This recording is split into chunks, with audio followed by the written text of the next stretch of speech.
Brother Ron, and welcome to We All Be News Radio and TV, the news-free Dixie for the 21st century.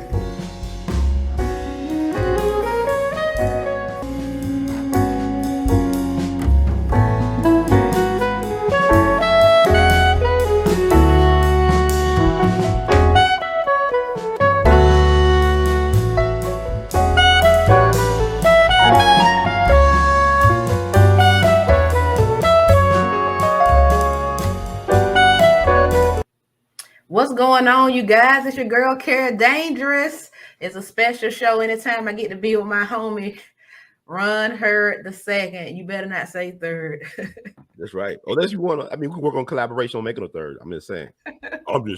We can make a third if you want to make that happen. Oh boy, oh boy. Look, happy Sunday, everybody. Today he has risen. It's That's Easter. Right. So shouts out to God. We love you. At least I know I do. So yes, Easter got a lot of talk about today, Ron. Yes, it's like been some crazy weeks with a lot of good news populating.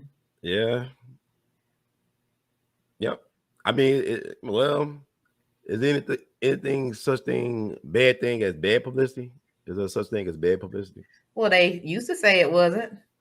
Okay, well, there we go. I mean, it's like it's a circus. The world's a circus, man. The world's a circus. Bread and circuses, a lot of distractions.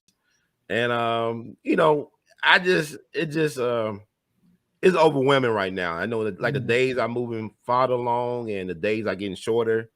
All the weird weather and stuff going on. It got to be manipulating the weather. Then, wait, so you feel like the days feel shorter? I know they are short. Yeah, it's like some biblical stuff going on. There's a thing they got called Project Blue Beam, where they're either going to fake an alien invasion or the coming of Jesus. Now, I think I did hear something about that, and you see all this technology they have where they can put images into the sky. We seen videos sometimes that go around on social media, and you have to say, is this Photoshopped? Is this not? And I've seen some pretty scary looking videos. I mean, maybe I'm easy to scare, but some pretty horrific looking images that I don't want to see, Well, it's a movie called Wag the Dog that people should look at. It came out around Bill Clinton's presidency, his second term, with the Monica Lewinsky thing. It talks about some White House fixers hiring a Hollywood producer to create a fake war. You got the wars and the rumors of wars. You can't believe your lying eyes. You can't believe what you read. You can't believe what you see. But you got to develop that God trust, that instinct, your intuition, that third eye. It's very important in these days that you develop a discernment and an intuition with yourself. A lot of folks don't have. Hold on, go ahead, Ron. Yeah, I'm not. I know it's Easter, but is that you? Yeah, but you got to trust who you are. If you are made in the image of God, you got some God instincts and God qualities. But if you don't know what's going on and you don't know what's going on with you, then you the problem. If you don't understand, we swap places. That's normally what I come with. You must be feeling extra special on this Easter Sunday, okay? Well, I mean, it's a lot of weird stuff happening. Like I had my it's a weird week because I had my father call me, or he contacted me. I ain't talked to my father almost 2 years. Wow. And he's a Jehovah's Witness. He trying to get me like I say I'm spiritual. I'm not religious, but it's interesting times that he'll call me out the blue, wanting to talk more. I said I don't hate my father like that. I just don't have no, it's like one of those things. Yeah, well, when I see him, I don't have no animosity towards him. He made his choices, I made mine. But as I get older as a man, I can understand why. Because I was telling him I was listening to Marvin Gaye, Hear My Dear on repeat. It made me think about I don't really want to get married, I don't think. Because Marvin Gaye, he lay it out for you. I think Will Smith is listening to that on repeat right now too. But I mean, you get to understand better as you live more and experience more things. That okay, I can understand maybe why he may have responded like that, or he may not, follow up on that. But not making any excuses. But life is so short. All you got is today. That's it. Now that's what I'm talking about as an opening run. I'm over sharing. You are in Memphis, baby. You brought the barbecue with you on this good Sunday. Oh yeah. What? You know what? Speaking of Memphis, the Grizzlies in the playoffs, and I was at the barber shop. I was getting ready for a wedding. Actually, it was a dude. I knew this young lady. Congratulations to Fatima and her husband, a beautiful couple. he actually was a fan of mine for years, but I knew the young lady for years because she was a friend of the family. But it turned out her husband was a fan of the show, so he invited me to their wedding. It was amazing. This full weekends all April, just going and celebrating people's life, big life moments. But just to know that people are listening, especially young Black men, are listening to me is really interesting, especially for a long time. So I guess whatever I said to him helped him out, and he really appreciated me showing up for his big day, him and Fatima. So I want to say congratulations out to them. And I saw Zebo yesterday at the barbershop, which is interesting. Right before the Grizzlies game, Zebo was there, Zach Randolph. I mean, I didn't know who he was at first. He was a tall Black dude with a fade, and everybody gave him a lot of respect. Look like a Ninja Turtle. I mean, he stands out. He stands out. But you should have got him a pizza. Then it would have been confirmed. They love pizza. But it's interesting about Zach. He's really laid back. He fit in with Memphis, though. Memphis loves Zach Randolph. I mean, when I approached him in his car, he wasn't scared or nothing like that. He knew Young Dolph and all this other stuff. He was hanging out at the game with Moneybag Yo. But Zach is really comfortable in his skin. And he's not a bad brother. I mean, he's really patient with people. He loves being around people and engaging people.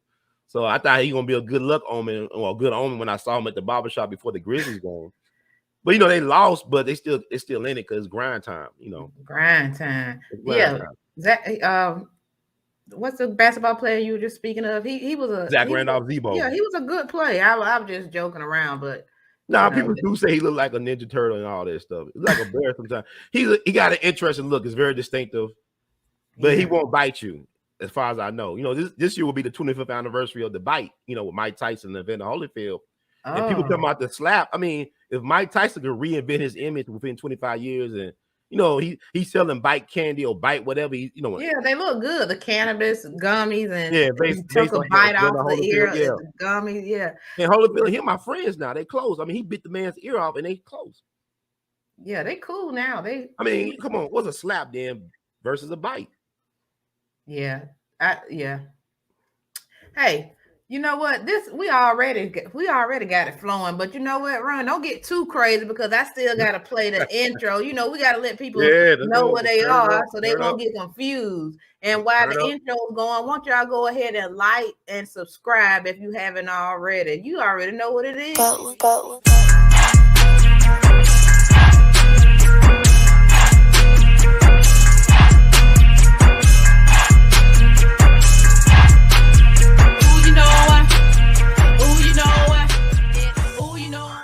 Love it when you talk that talk. Ooh, I love it when you talk that talk that talk. Ooh, Ooh, Okay, all right. Well, we back. Oh man, okay. People are losing it, man. People are just tired. Okay, and I can understand some people don't want to go back to work, but some jobs call for you to go to work. And a job that calls you to go to work is an entertainment is when you're an actor. You gotta go, you gotta be around other people, and you gotta put on a good face, and you gotta do your acting role, okay? So Thaddy Newton, we all hear about what's going on right now. She was supposed to be on the upcoming Magic Mike with Channing Tatum, who stars in the movie. I believe Sandra Bullock is one of the producers of this movie. I saw him on an interview with Shannon recently, and Channing. But either Thaddy had a meltdown run, or people are saying, well, it's rumors. Either she got fired, or what was it? She got fired, or she just wanted to leave to get herself together. I mean, she supposed to got into it with Channing Tatum. She either got fired or she resigned or they forced out. But at the end result, she got kicked off when she left the project. All because they argued about Will Smith. How many more people will be ruined because of this? I don't know. That's crazy. That's the rumor, that she was arguing with Channing about the slap at the Oscars. I mean, I guess one of them agreed with Will and one of them didn't. What's interesting is people forget, Magic Mike 2. Have you ever seen any of the Magic Mike movies? I have not. Okay, Magic Mike 2 featured Jada Smith in there, Jada Pinkett Smith. Wow. So I don't know who took whose side on that one. You know what I'm saying? Wow, I But she didn't was know featured in that. that. Yeah, she was featured. She's like a madam of a strip house or something like that. Wow. So it's just like we can't get away from this topic, but people are saying in her personal life, Thandi husband, after 20 something years, has left her, and that's really was at the core of this issue. Some of the people on set felt like she was acting a little off, but I don't know. We just don't know what the truth is. But reports are saying that she's getting ready to go to rehab, but why rehab and not therapy? I don't know if they mean rehab is just someplace rich people go and they in this therapy and you don't necessarily have to have a drug problem. Maybe that's but when I saw that report, I said to myself, well, that was great for them to drop that statement, being that the other rumor is that, you know, she got in an argument with the star of the movie, because I'm thinking that maybe that could be kind of not an excuse, but just so that when she's trying to get another job, people won't say, well, this lady, you know, had this Right. situation where she couldn't get along with her coworker who was a star of the movie. So I don't know what you think about this, Ron. It's kind of Well, you think about, you know, what the first unveiled said the will to be labeled difficult to be labeled difficult in Hollywood is a death sentence for the career of a black person, a black woman in particular, a person of color who happens to be a bingo. woman. To have that difficult label on you like that, to leave a high profile project like Magic Mike, whatever the circumstances may be, it could eventually blackball her. Yes. You know, so that's important to remember. Also, you know, you got substance abuse. A lot of them celebrities and Hollywood people, they are under influence of something. You know, the fame is their drug. Fame is their drug, and it's a deadly and costly drug for a lot of people. History will show you that, you know. And I think her husband was a white man, so it was the white man that left her. Like a lot of these black Yeah, he actresses, left her, boy. yeah, it was always the white dude to see how they leave the black woman. It's never the other way around. So I mean, maybe that argument about Will and Jada and Chris was the straw that broke the camel's back. Kind of like, you know, when Will slapped Chris Rock, it wasn't really the problem. It was this, you know, it's like enough is enough. You know, that was his breaking point. Well, of course, they're saying that, you know, her relationship with Channing Tatum is just fine, and she left because, well, what's the reason they put here? For personal reasons. So I don't know if we'll ever get the truth about this situation, but you know, is it important though at the end of the day for any of us to really care about this? Well, it's not important for me. You haven't even seen any of the Magic Mike movies. I saw 2 of them already.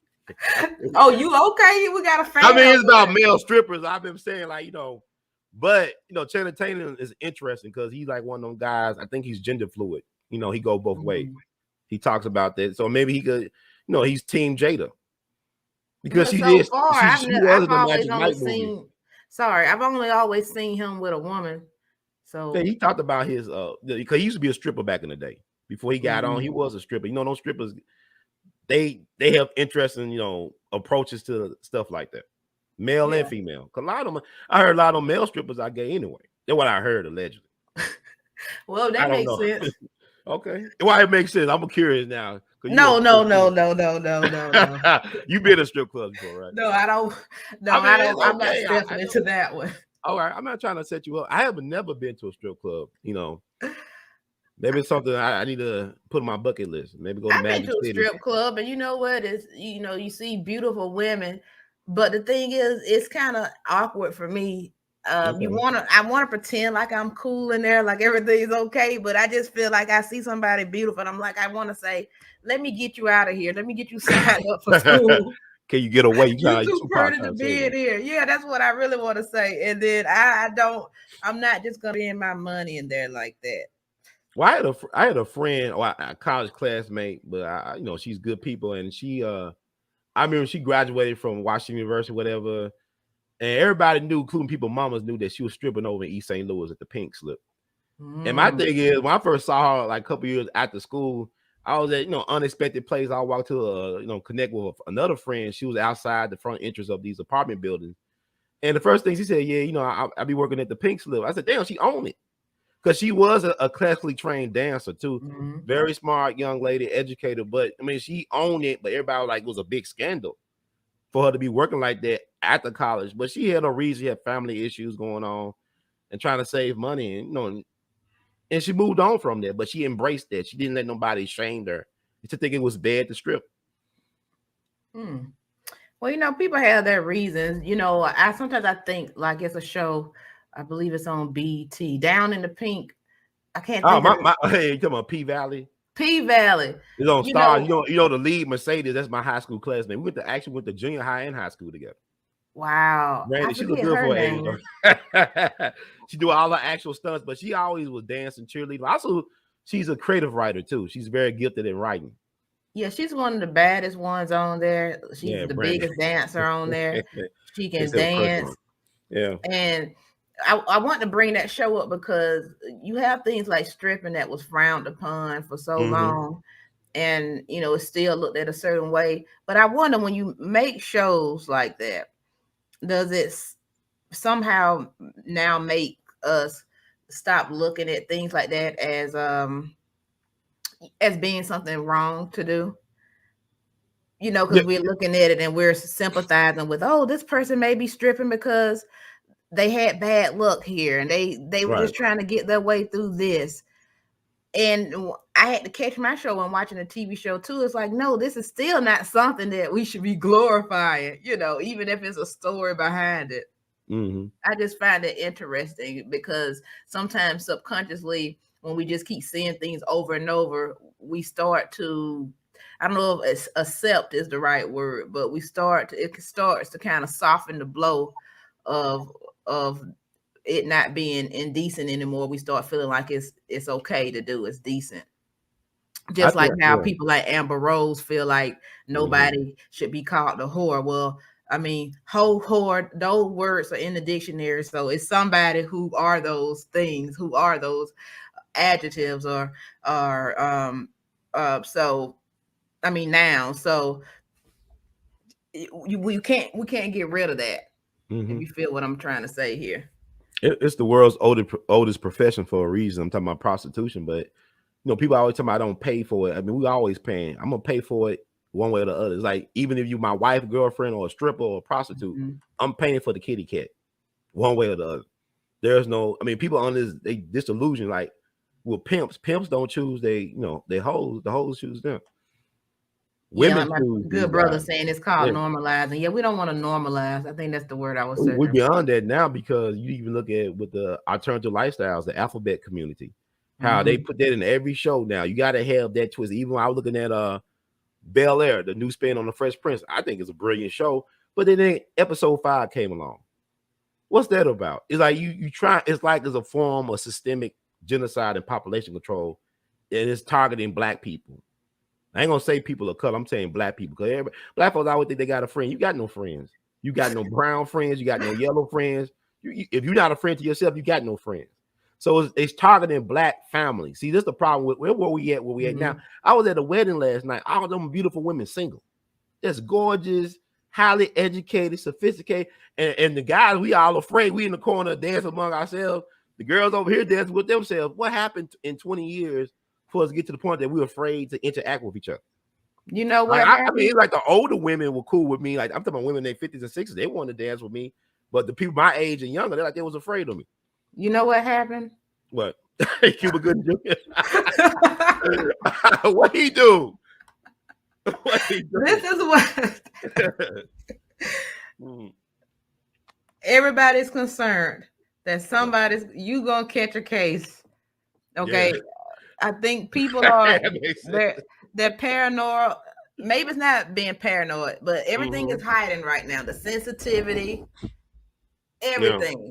That's right. You're right about that. And Cuba Gooding Jr., when you say his name, when you see a picture of him, you already know he's just a party boy. Yeah. That's what I see when I see him. Even when he looks like even when he's not talking, he's just a party boy. Now, he pleads guilty to forcible touching. And this has happened several times. Actually, 3 different women said that he groped them in a Manhattan venue in 2018 and 2019. In 2019, a woman accused him of grabbing her breasts at a New York City bar, Magic Hour rooftop lounge. And so I had to say to myself, at some point, Cuba's got to look at his behavior. because it's not just groping, which if somebody may say, oh, well, that's not that bad. But separate from the criminal case Goodness facing, a civil lawsuit for allegedly raping a woman twice in 2013. Now, even if you are innocent on some of those charges, he just pleaded guilty to this groping incident. You got to start looking at your behavior and your actions and making some changes. What do you think? Nah, I agree with you on that, but that's who he is, allegedly. I mean, I remember when he played OJ some years ago, and somebody asked him, did you talk to OJ to get ready for the role? I said, I don't need to talk to him. I said, you wish you was OJ right now. See, like, he don't want to be Cosby or R. Kelly. You got to give props to OJ and Cosby and R. Kelly. They doing their time. Whatever you may think about their innocence or guilt, they was willing, and they doing their time. They willing. Because it was like Eddie Griffin said, no black man leaves here without an asterisk. No black man leaves the business without an asterisk. You look at Will Smith, that slap gonna be in his obituary. It is. I mean, it's like, it is. You can't even be able to escape that. It's gonna be a part of Chris Rock's obituary. You think about any black male figure, even Colin Powell. He had that albatross when he sold them bag of goods by weapons of mass distraction to the UN. He knew that was gonna be a part of his obituary too. Ain't no black man leaving here clean. I don't care if you innocent. It's perception that counts. So maybe Cuba really might have pleaded guilty because he can't do the time. He might be innocent. He may be innocent, but he's married to was married to a white woman who was his high school sweetheart, I think, at one point. I know he's been with white women for sure. Yeah, and has children. And at least OJ had his first wife was black. You know what I'm saying? Like, see, the point there, his first wife was black. His mistress was black, Diane Carroll. So he married a white lady. Okay, he gave the sisters a chance, but you even looking at the Thani or Tandy Newton, whatever he said her name. I mean, she was married to a white guy. The white guys normally the black woman in those type of relationships. And you look at Cuba, I mean, he is who he is, man. I mean, if he like that white meat or that light meat, I mean, that's who he is. But he got to be careful. Like you said, I wish I had a time machine. I would have been a whore back in the day. I know I would have been hoeing. I've been screwing everything women as far as women go. Now, all the women I turned down over the years, I said, damn, I'm in a drought right now. I would have just screwed everything. Had kids everywhere. Oh my God. That's how I feel about it. If I had a time machine, I'd go back in the past, forget the future. You'll go back in the past? Yeah, because it'll change the future. I go back in the past. I've been, that girl I turned down at Valentine's Day, I would have got with her.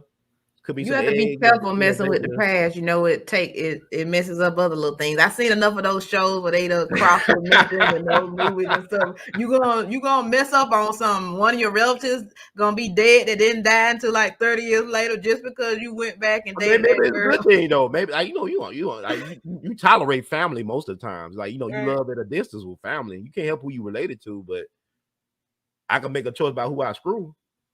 More so who I'm related to. I mean, it is what it is. But I'm just saying, I just look at like last night. I go back to that wedding thing. I was like, man, people don't really talk to each other on that basic level.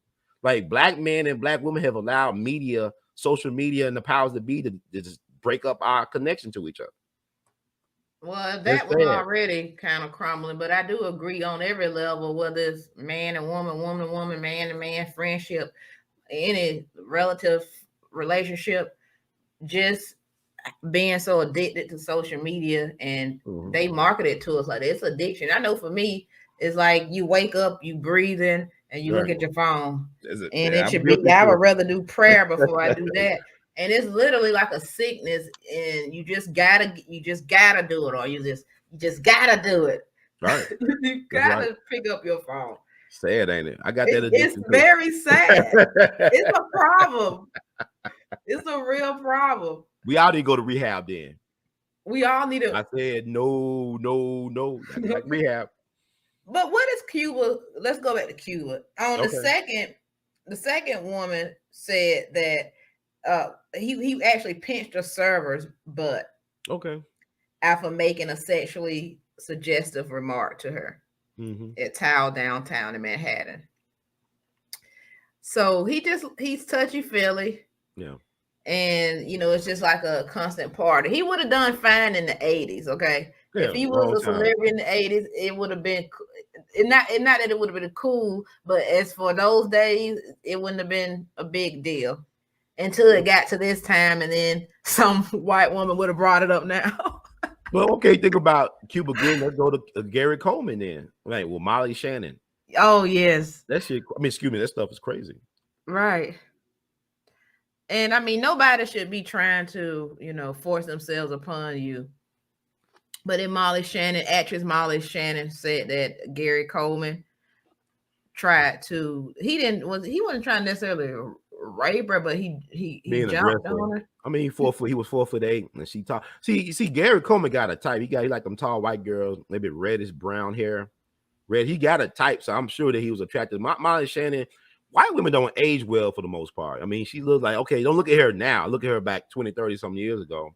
She probably was tight and hot, and she's a Catholic girl, and Catholic girls be freaky. I ain't saying all of them, but they be freaky. They be touchy. They love the Lord. They love expressing themselves. So in the Gary Coleman's defense, he's been dead for a while. So I mean, it's like she wrote a book, her memoir. So you got to have some nasty, like hot, salacious, scandalous details in these books to sell them. So I can understand that part of it. But it's like when the girl went to Mike Tyson's hotel room at 2:00 in the morning. They're gonna do Bible study. You gonna go to Mike Tyson's hotel room at 2:00 in the morning and do Bible study, and he ate you out, and you still sit that man in prison. How he raped you? He ate you out good. I mean, allegedly. But I'm saying you never heard anything more about Desiree Washington since that time. I know my aunt used to work at the airport. She had a friend that worked at the airport. Mm-hmm. Mike Tyson came in. The friend disappeared. My aunt got his autograph. She showed us the autograph, but her friend disappeared with Mike Tyson between flights somewhere, undisclosed location. Get it on. So that's her friend. I mean, she was a super fan, met Mike Tyson for the first time, let Mike Tyson hit that at the airport. See, Mike Tyson had women all over the place. I mean, I'm saying, like, if I'm a famous person like that, it's gonna be hard for me to turn down maybe drugs or Kit Kat or anything you like. Maybe you like cucumbers or eggplants. But all that at your excess is hot. I mean, Gary Coleman was hot at one point. People forget that he was a big star at one point. Yeah, and you just made me think too. But is that because he's been privileged before to think that he can just reach out and touch somebody like that? He said she went to his hotel room. Her agent sent her to his hotel room. She didn't go to no lunch. I'm not saying it's right. No, I'm talking about Cuba Gooding Jr. Yeah, he's been a title. You got to think about, his father. His father was a famous musician, famous singer. So yeah, he's been a title for a long time. Because Boys in the Hood, that was a powerful movie, still powerful. He was a star there. That came out in the early 90s. So he's been around the scene. He's been around his father. I'm not saying that, but he's been around that industry for a while. Wait, let me tell you this. He better get caught up to times before he find himself behind bars for a very, very long time. Because ain't nobody gonna be saying, well, your daddy was a rock star 20 years ago. They just gonna lock your black ass up. I think he know that now. He's like, he gonna know. He got his wake up call. He got his wake up call. Speaking of just people just don't learn. Now, this is just Cracker Barrel employees have code word for black people. Now, all I got is this headline here because it's the Cracker Barrel. I'm gonna let you know what time it is. And whenever I go to the Cracker Barrel run, I get a little panicky. Oh, really? Get anxiety. I feel like I'm back in 1940 or something.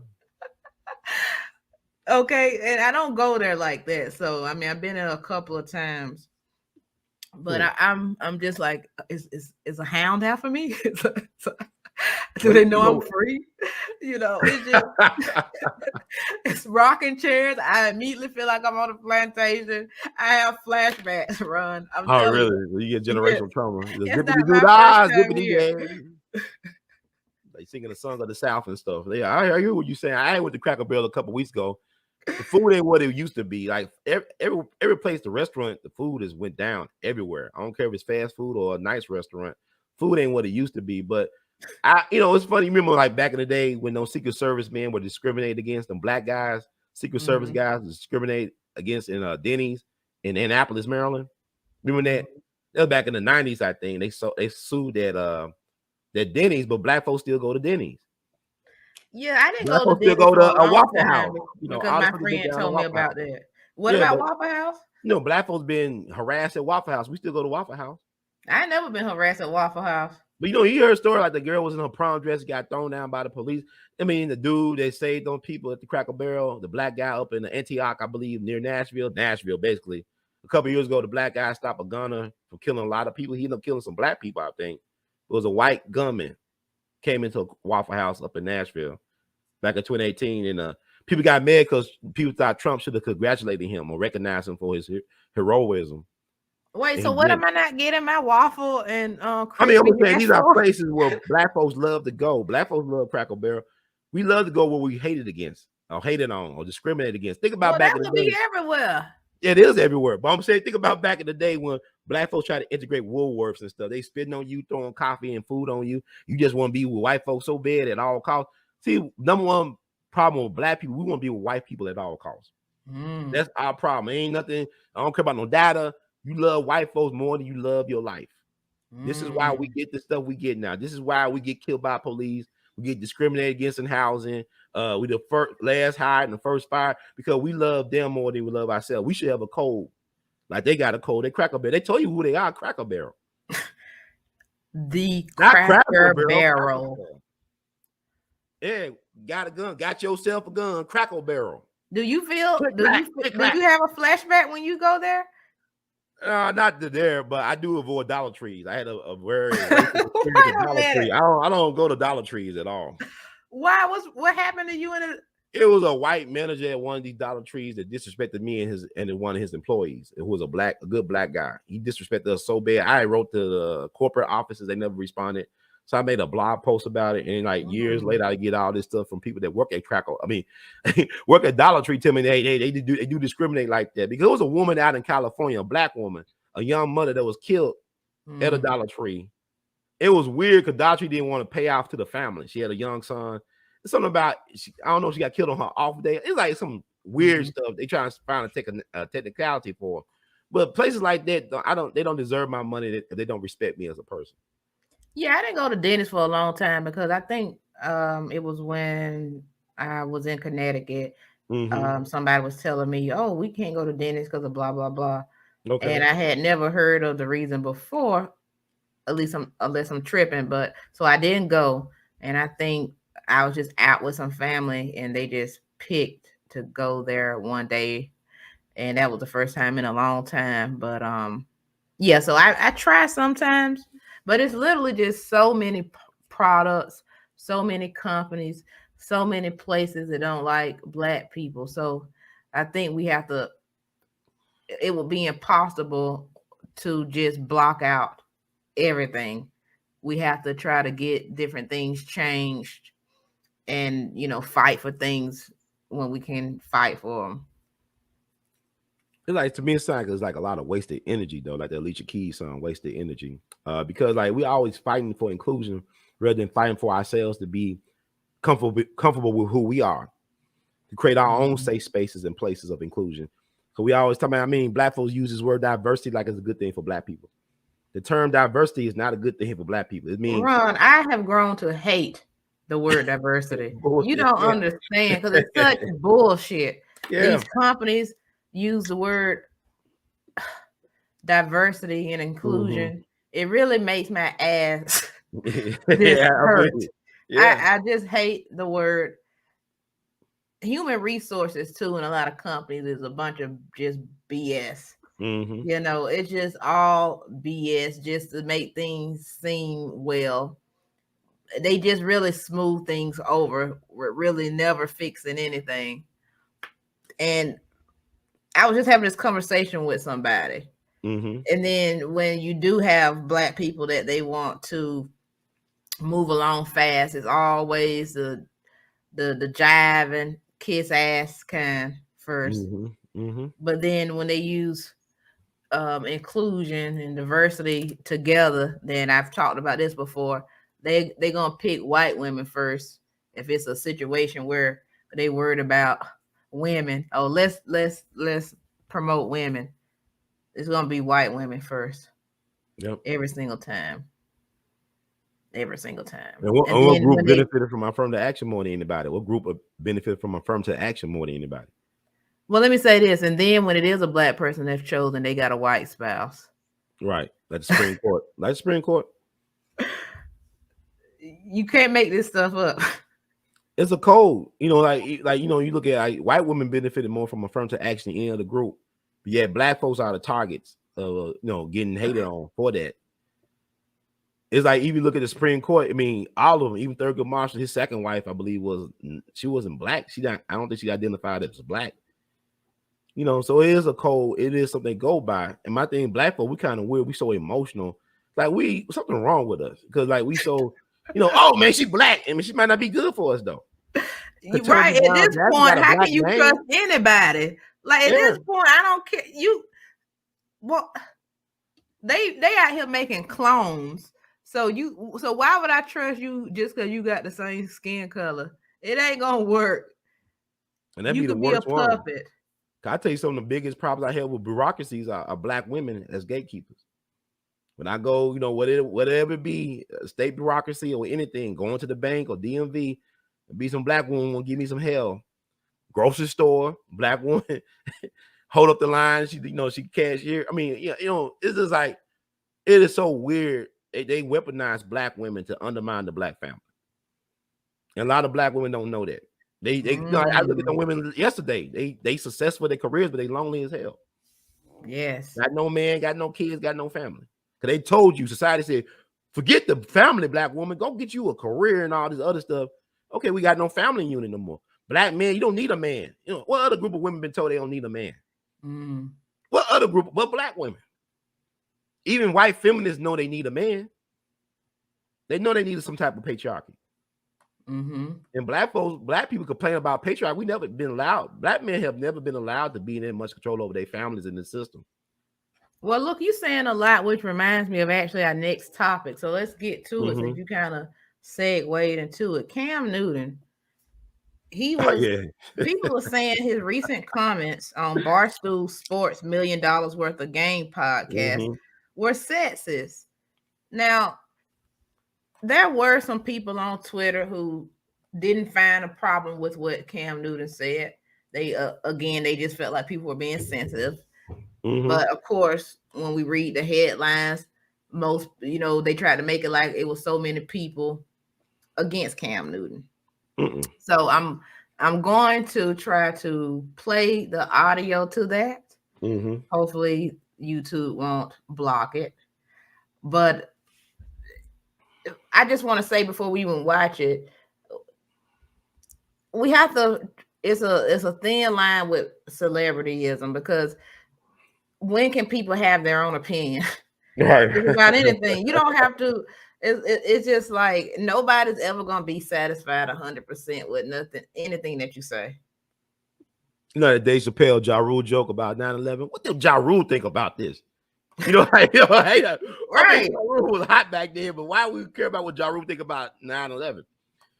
It was funny. Still, it just okay. Here it goes. We're gonna play. So that's it. I mean, okay. He feels that way. He also has a baby mama, and he has like 5 children with her, and he never asked her to marry him. So now, what was he a stripper or something like that? I'm curious because he's from the ATL. I don't know. I don't know at this moment what she has done for work. Well, I'm saying, like, if he came from a 3-parent, okay. Now, she doesn't look black here, but she actually is, unless he traded in some other person. But this picture is just black and white. But I've seen pictures of his girl. This actually don't look like her, but he had this picture on his Instagram.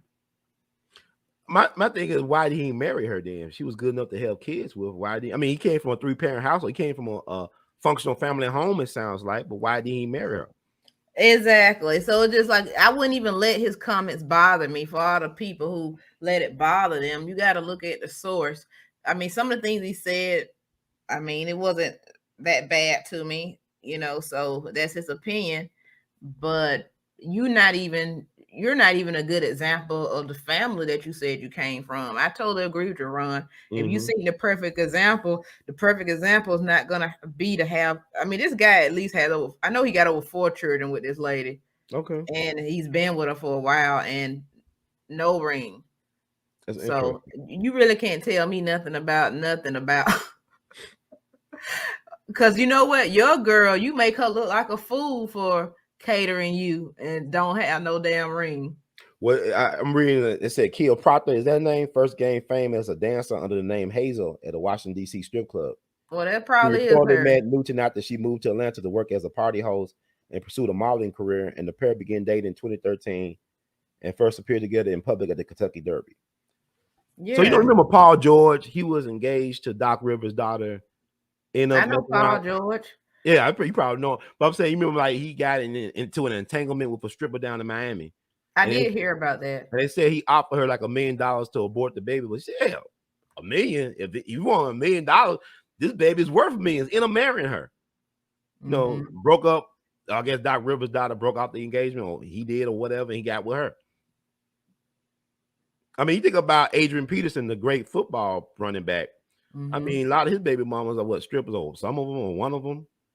It's something about strippers and athletes and entertainment. I'm not passing judgment against anybody.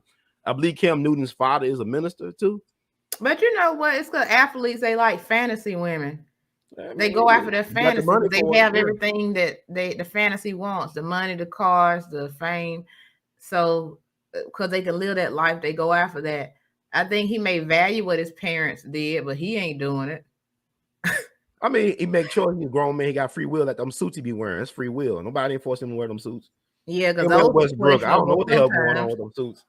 Somebody says the perfect Easter suit. I agree. And I like Cam Newton in a sense. Don't get me wrong, I really do. But I wouldn't take nothing he said serious when it came to relationships, especially if your relationship is not my ideal of what a relationship should be. Like, I'm not gonna get up in arms about it. Now, I will say this: the black family has been weak since the black man has taken a step back, because we were strongest when the black man was leading, and he had strong women with him. Like, if you look at our greatest leaders, they always had some strong black women, whether it be Medgar Evers and Marilee, whether it be Dr. Betty and Malcolm, Coretta and King. You need a woman like that. That's hurting me right now. Like I said, I go back to what I saw yesterday, where you got all these good-looking women, very accomplished, but they lonely. Like, we don't know how to talk to each other, respect each other, love each other, love ourselves. But I'm missing that. I would love to have a strong woman with me that can understand me, not just take advantage of me, but can really understand or understand who I am and want to be that rock for me. I need that, because it's really hindering me as a human being not to have that. Be honest with you. Yeah, you know what I'm saying? I could be much further if I had the right type of woman with me. Yeah, and I think different people need different things, but I do agree that, for some people, I mean, I think a relationship is good if that's what you want. And I mean, that's. But as I get older, I don't know what I really want. That I be listening to Marvin Gaye, Hear My Dear every day. I don't sound confused. Then you gonna attract a unicorn, because your blessing gonna be like, I'm confused on what it wants. I want it some days like bipolarism. I'm happy and I'm sad.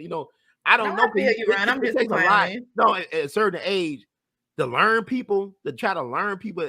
When you're younger, time is nothing, right? But when you get older, like, I don't waste my time investing in the wrong people to learn about or to bring into my life. You. I mean, it's a struggle, man. It's like I got to deal with me already. I got very short fuse with a lot of things and just a limited amount of patience. Right. And I like my peace within myself and not having to deal with somebody else's emotional state or lack of that. It's got to be the right situation. So this brings us another good point, which I don't have the headline with me, but Niecy Nash, the actress, recently said that something to this effect, that she's never been with anybody that she's had a friendship with first. I find that interesting, because,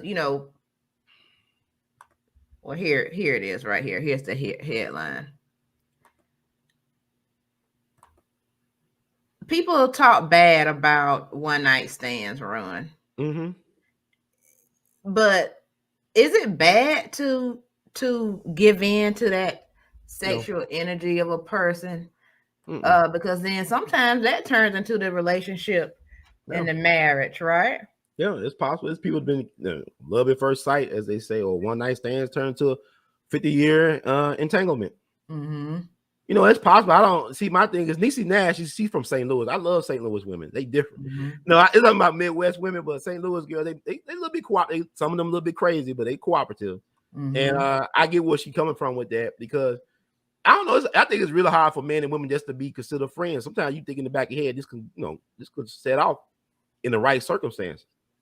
Like, a woman will keep a man around just in case, break their glass, get that out and use it. And same thing with a guy. I mean, you want a person to be in your life that you know well, you think you know well, and they know you well. Cause I know I met women in my journey that I said we could have been married, because she actually understands me. Like, we never had sex or nothing like that, but she understands what I say, the way I say my body language, the way I say words and stuff. She knows how to get the perfect gift for me for birthdays and special occasions. Maybe I should have married her, but she's a good friend. Well, let me ask you a question though. Okay, you said everything was cool with her, but what if you slept with her and then the sex was trash? That's a good question. I don't know, Would man. is that a big factor? Because that's why I say I should have been a whore when I was younger, so it wouldn't matter at the end. But I'm asking you now, does it matter? Because now with you saying that, you making it seem like it does matter to you. Now, does it or does it not matter? It does matter now, because I wasn't a whore like I should have been back in the day. If I was hoeing around, I look at some of my relatives. They got kids all over the place. Wait, so you saying that if you would have been around being if I was a whore, promiscuous, yeah, if you didn't have a good sexual chemistry with a woman, then it wouldn't have mattered so much. Not now. No, I don't think so. Kyle would have just got tapped out. Like, man, I'm just burnt. I'm exhausted. I've been through everything. I did what I want to do, and I just want to have a good friend to share my life with, to share a peace of mind, to make a home with. That's why I think because I look at some of the people that I know are whores and hoes. They got kids all over the place, but they're older. Their bodies are broken down. I gotta keep my body together so I can give me some. You know what I'm saying? Like they get to like, I'm gonna break my body down, have my Social Security drawn out. I know, be like knees gone, belly all out here, but they had about 50 kids. They don't care if their balls don't work no more. You know what I'm saying? Well, whoring takes a toll on you. It's you're damaging your temple, because you're not supposed to be giving it around like my friend Keith says, like a free glass of water. That's not what you're supposed to be doing. He old school. Give a shout out to my boy Keith, baby. We know David Hope yesterday, the brother who got married, who's a fan of my show, Telvarant.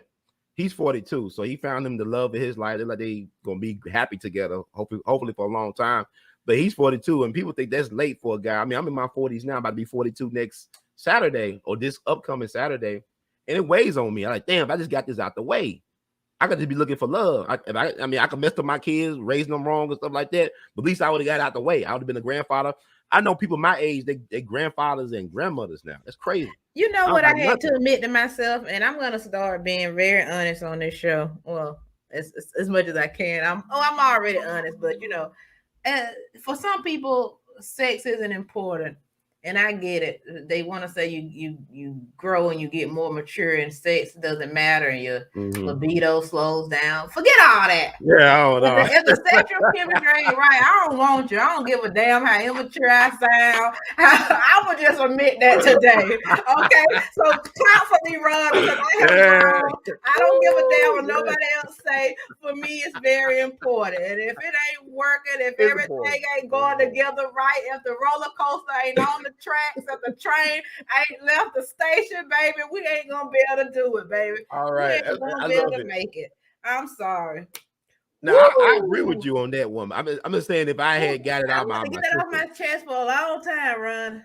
That's good, but now I respect it though, because it breaks up a lot of marriages, like sexual performance and lack of money, lack of sex and lack of funds break up a lot of marriages. Yes. So hey, some things are important to people: financial literacy, financial stability. The amount of children, or they can't have children, or are they messy? Are they dirty? Are they dumb? Are they smart? Hell, I can stand a dumb and a good if you good and romantic better than I can if you ain't. You better be coming with something. No, yeah, I agree with you. Okay, because there's some beautiful dummies out here. They fun for one night. Not for a lifetime though, shit. But so do you have to be friends then? It's good to be friends. I mean, who gonna say no to friendship? But let me say this. With me, if you my friend, a lot of times I don't want to be with you because if we were gonna be anything else, I think I would have known that it would have just melted from the start. Mm-hmm. Because I hear people say, well, boys and girls can't be friends, but I got plenty of guys who are my friends. And sometimes when they get married, you don't hear from them as much. And I heard somebody a homeboy told me, well, sometimes it's because they might have liked you, and then now they do it somebody else. Most times it is because but I don't know if that's the truth, but it never comes from my end though. My thing is, if you my friend, you my mother friend, okay? So it don't have to be nothing else outside of that. I mean, I'm not saying I do get how people start as friends and then it transpires, but no, it's either meet you and I like you and we date and we becoming friends.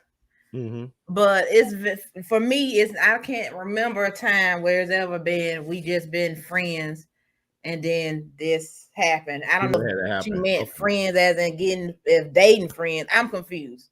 Do you get what I'm trying to say? I get what you're trying to say, but I mean, with a guy, trust me, they all thinking about they want to be with you at the right moment, the right time. Like they would have got with you, whatever that may be for them. But all guys are thinking that, as far as I'm concerned, about when you befriend women, that it's a possibility that might happen somewhere or y'all get entangled. Because I have befriended women and I got entangled with them. And my thing is, sometimes people respond differently. It may not work out. It's always messy. We getting involved with people, period. I don't care how good you are, your intentions and all that. It's always messy getting entangled or getting with another human being.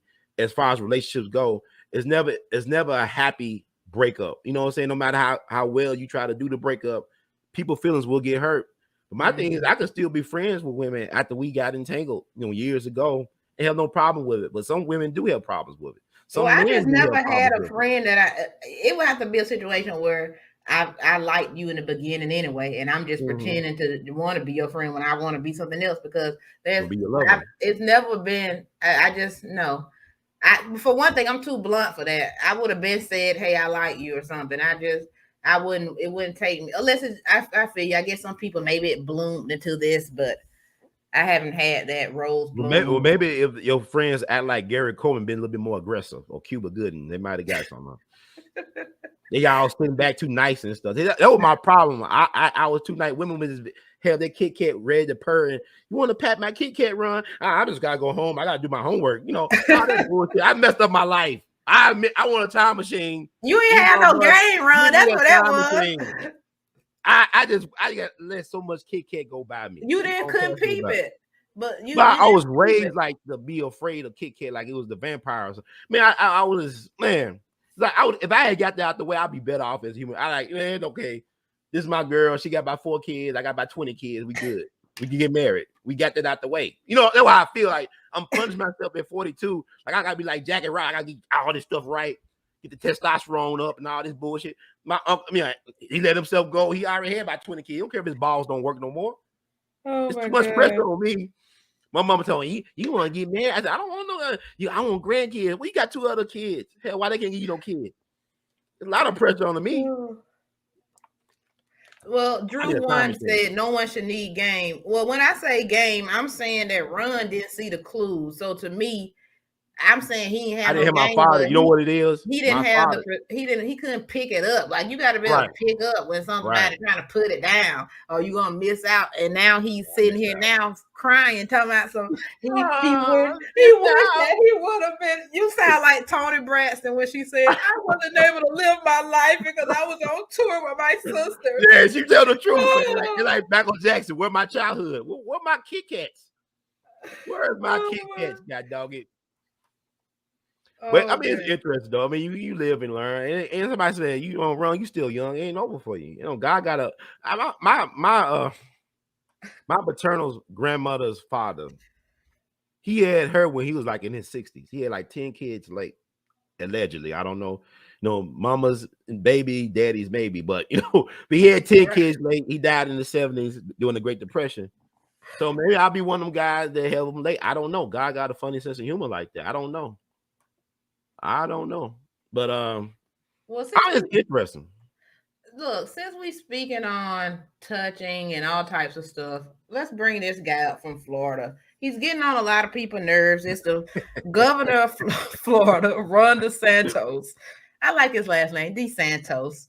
He's a Republican.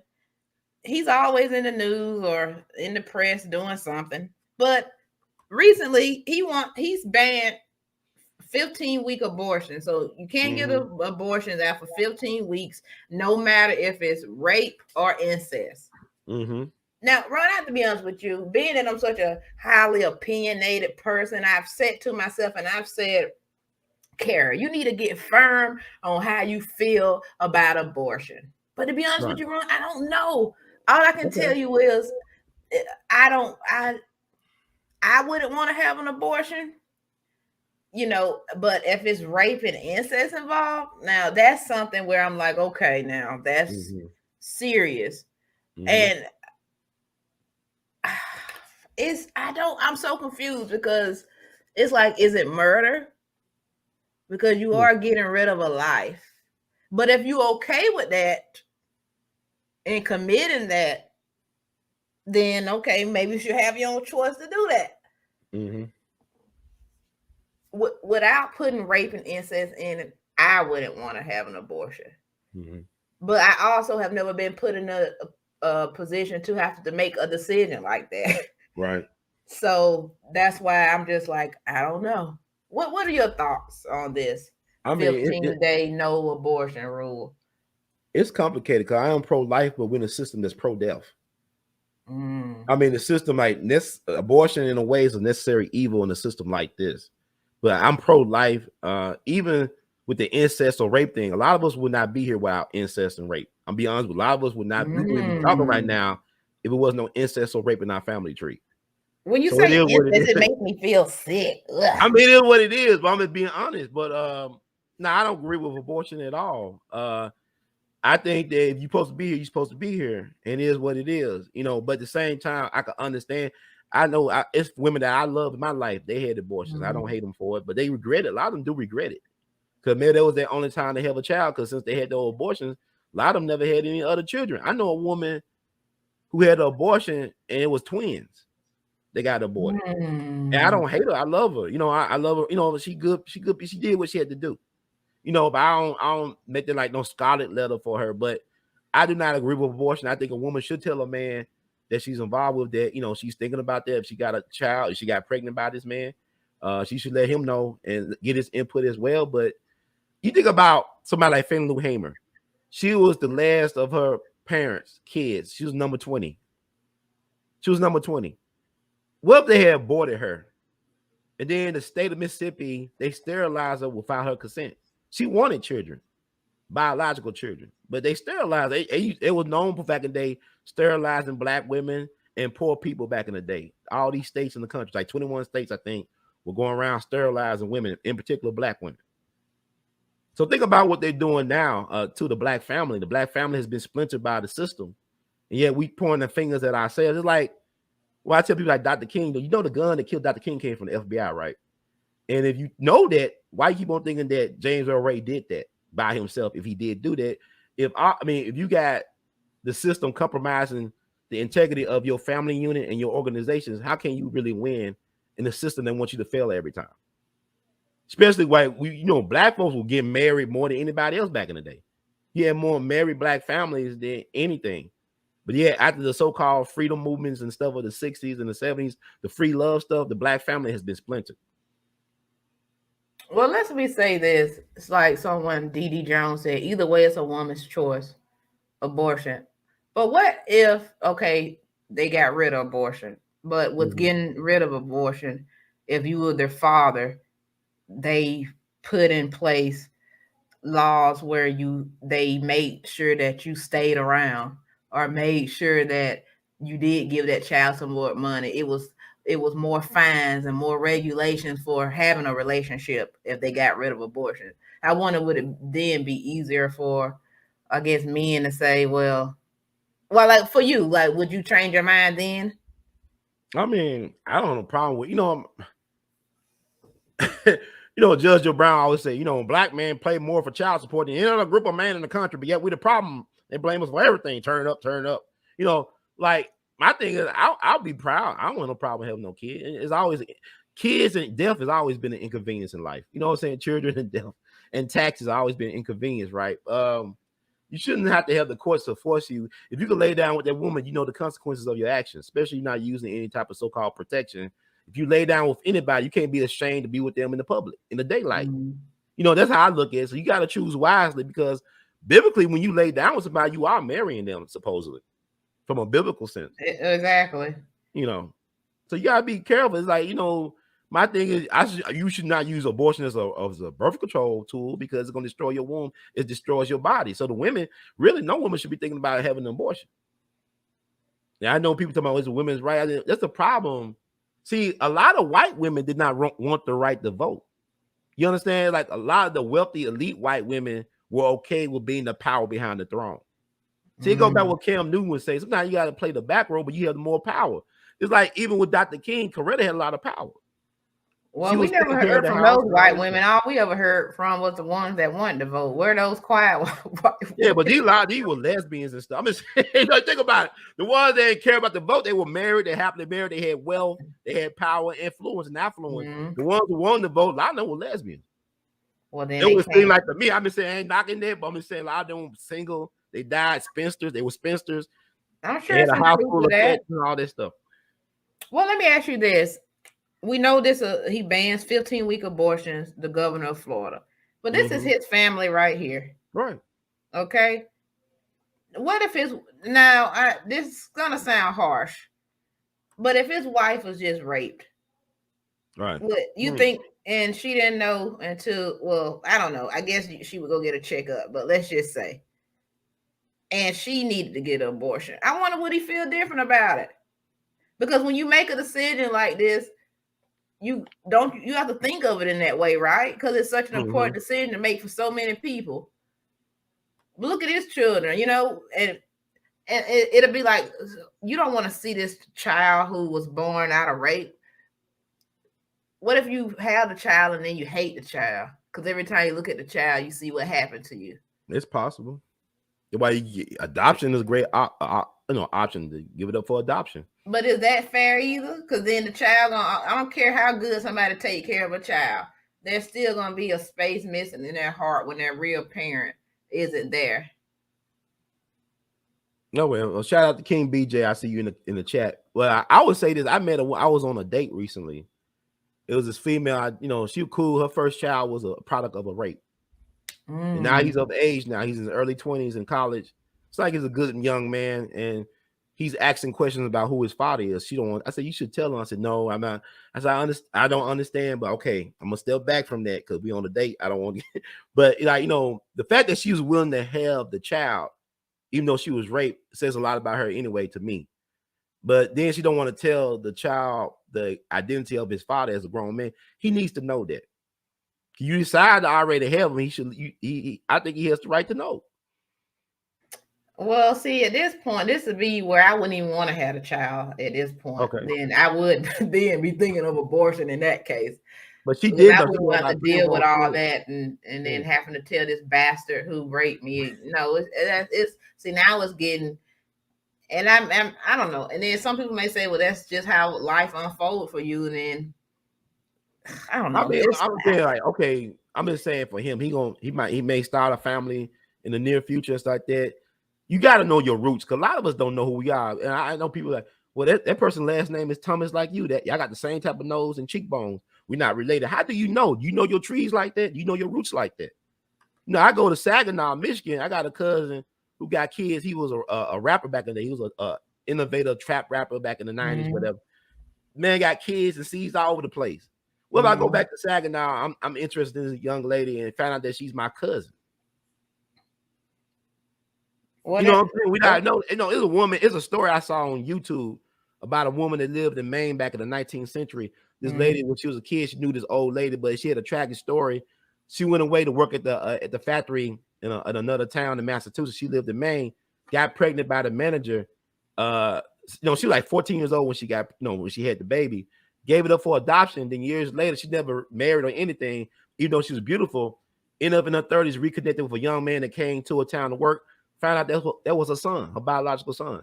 Because he invited his family to meet his wife. And they said, "Oh, that's your mom, son." And so he ended up leaving the town, never to be seen again. She died broken and penniless and heartbroken, all that stuff. So this stuff happens. You got to know your roots, man. You got to know who you messing with. Well, I'm glad you said roots, and we're talking about rules and laws, because we gotta bring up Emmett Till, the Emmett Till law. And because I know you had some things to say about this, Ron. Mm-hmm. Well, so go ahead.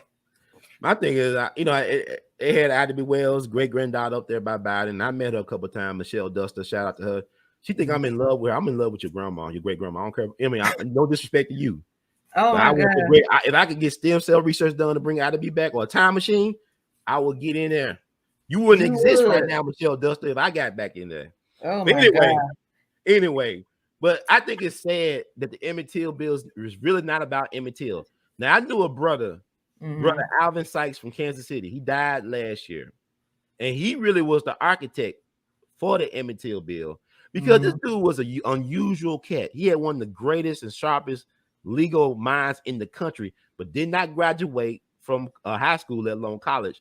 But he used the libraries of Kansas City as his law offices. But he had direct lines to powerful senators and even Eric Holder and all them guys. And he was advocating this for years because he was a friend of the Till family. Unfortunately, he died from complications from COVID and also this horrible accident they had on the way to celebrate Emmett Till's cousin Willa Parker's birthday in Chicago. He slipped off something in the train station at Kansas City and bust his head. So it messed up his cognitive skills and all this stuff. But we forget about people like him. He didn't fight for this to be just about the alphabet community. This is for be protection. Black folks should be a protected class in this country, but yet they always use our sacrifices, our tragedies as cannon fodder, as the blueprint for everybody else's advancement. Just like I use the civil rights movement for the advancement of white women and gays and immigrants. And black folks have been not only left behind, they're trying to erase black people off the map. And we are the willing fools in this type of BS. So us to celebrate an Emmett Till bill that should have came out 124 years ago is a disgrace. Black folks never bill makes lynching a federal hate crime offense. The bill imposes criminal penalties, a fine, a prison term up to 30 years, or both. But look, black folks been hanging from telephone poles in front of courthouses, hanging from jail cells, Sandra Bland. They all call that suicide now. So if you lynching black folks but won't call it lynching, what's the point of an Emmett Till bill to protect people from hate crimes? Is it really about protecting the alphabet community from being chastised and stuff? My understanding, like even the Emmett Till bill, like they redefine what a lynching is. But think about even your family trees, the stories of your ancestors who've been taken advantage of, who disappeared, but it was on their way to the grocery store, never came back. I know stories about that. I hear stories about that all the time.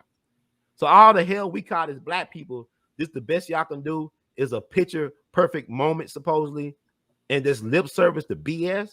This is ridiculous. All these black folks, and they still killing black activists from Ferguson, man. It was a dude that was found hanging in his mama's backyard who was active. His mom was active in the Ferguson movement, in the Mike Brown thing. You had Darren King D. Seals, who found burnt up and shot up in his car back in September 2016, who was an advocate, who was very critical of Black Lives Matter LLC. See, all this stuff with Ferguson, you look at even George Soros spending $40 million down in Ferguson for the Black Lives Matter movement. Look at the leadership they propped up. Look at Cori Bush. You got black folks still catching hell for being involved in Ferguson back in 2014. In that area, and Cori Bush in Congress, and she benefited from the sacrifices of black males. See, how are you going to help lesbians lead a movement where the blood of movement is basically majority-wise is the sacrifice of black men? Wow. And also, you heard quietly after these shootings, some of those activists who were always out on the scene, you would hear stories here and there about them being murdered and killed, but you wouldn't really hear it a lot on the news. Ain't no follow-up. Like even in Breonna Taylor case in Louisville, it was a well-known black activist down there that got killed. Nobody did a follow-up on it. Just another black life lost. I mean, we don't help institutions. You know what the problem is with black people? We got no friends. Because even when America was lynching Chinese immigrants and Italian immigrants, guess what America had to do? They had to pay restitution back to their country of origin. You kill a bunch of Italian immigrants down in New Orleans, you pay restitution to Italy. If you kill a bunch of Chinese immigrants out west or in Mississippi, you pay restitution to China. When you killing black people, you owe nobody any type of respect. To me, I look at that bull, the Supreme Court BS. You gotta go back to what Roger Taney told in the Dred Scott decision. When Dred Scott tried to get his freedom in Missouri, Dred Scott is buried right outside of Ferguson. You know, I went to visit his grave one time. But let me tell you, you nor your descendants have any rights that the white man is bound to respect by law. Includes Emmett Till. You have no rights. We don't respect you as people, as humans, as citizens. You have no rights. For us to be celebrating these BS nominations because she had to play that game, y'all getting emotional about her being hazed. She was joining a sorority. Brother Ron, you's not gonna talk about masters no more, is you, brother? I'm scared, Brother Ron. I'm saying, Katanja ain't doing me no good. She can't change my tires. She can't do me nothing for me. She can't cook me no eggs in the morning. She can't do nothing for me. I'm not happy because she got a black name, but her husband, she sleep white though. Even Imhoff Harris sleep white. Clarence Thomas sleep white. It really irks my soul when I just log on. I immediately see black celebrities pushing every Democrat they see. And when you black, I don't see how you could care about either party. To be honest with you, I mean, and then they stand so high on it, like they just everything they saying is factual. But you, like you said, Brother Ron, you ain't got no friends, so I don't see how you could be so loyal to any party, you know, because it's all a bunch of BS at the end of the day. At least to me. You know what? Black folks should treat the Democrats like Mike Vick treat dogs. I'm just saying, in my OG, I'm just saying. It's a joke, people. Loosen up. Right. What about this, Ron? What is that? Now, this is Serena Williams, which we've said a lot of good things about lately. We honor her father, King Richard, the movie, and you know that other stuff that's been going on. But I have to be honest with you. A long time ago, a couple of years ago, you know, I worked for ESPN, you know, prior for 11 years, and I remember when Serena came back from a break and they had her exclusive interview. It was on the TV. ESPN didn't do it from my memory. It was another station. Okay. But I was watching it at work. And immediately when they showed Serena, I said, what did she do to her face? She had messed with her lips and her nose. And nobody else seemed to notice it but me. But I said to myself, this is a noticeable difference. So I started seeing this immediately when she started messing with her face when other people didn't see it. But see, now she's been caught a couple of times with some bad makeup, and now she's looking like Fraggle Rock. And as much as this show is about uplifting black people, I'm gonna have to call my homegirl Fraggle Rock, because to me, when you're black and you already blessed with the melanin to the degree that it is to give you that golden glow, and when you already black are people that's been put on display for how their body parts are, you know, normally more plump and juicy, and I'm using all these delicious type of words, but when you already a person who's black, who's already got a nice hindquarters, you know, she's blessed in the back. And what do you need surgery for? This is just like black folks and shooting, which we're gonna get to that too later. Since when did we need cosmetic surgery on anything? Cosmetic surgery was supposed to be for people who were in car accidents, who maybe need to have their face reconstructed, or it was for other medical reasons that didn't have anything to do with vanity. But because the devil, the man, wants you to believe that everything should be able to be changed about yourself, then it's okay as long as you got the money to make the change. And everybody's always speaking about love yourself, but are you loving yourself? If you got to make all these changes like this, what happened to natural beauty? Now, don't get me wrong. Some people do need help. Some people are hurt, but Then we have to go back to beauty is in the eye of the beholder. But even still, do you have to make permanent changes to your appearance? I mean, you get to that level, you know what I'm saying? Like, you gotta understand, she sleeps white too. She's sleeping white, so there's the power of that white influence. Like, you know, you got to please your masters.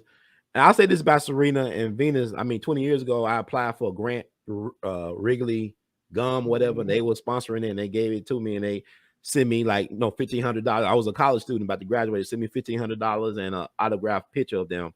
So I'll give them those props. But at that same time, when I'm looking at Serena, I'm thinking about Michael Jackson. To be able to achieve at the level he achieved at, you know, they're gonna make you hate yourself. You can't help but they'll give you the tools to empower and destroy yourself at that level. You know what I'm saying? Because, like, you know, Michael got to a level where, you know, a lot of people, he was in the stratosphere. You know what I'm saying? Like, he got, and the Williams sisters got to that level too. But, you know, Michael had issues with the way he looked, you know, with his nose, whatever. You look at Little Kim. I thought Little Kim was hot back in the day, and then she did the stuff she did to herself. Dealing with that, let's show you how racist the system is, how racist the industry is, the sports entertainment industry is. Like, you know, you're not allowed to be who you want to be, or maybe you don't know who you really are, because to have a strong black father like King Richard Williams and to go from there to how you looking now, something's wrong. Well, people worried about gender, but you better be, worried about even knowing what race people are. Because you used to be able to say, look at that black woman, she got full lips, full this. But now the white women like the Kardashians, especially Khloe, hell, she don't look like 20 different people. And Armenians or wherever they come from, they love to say that they're bussy women too. Yeah, but some of them features are definitely, white women didn't have them features. Go back and look.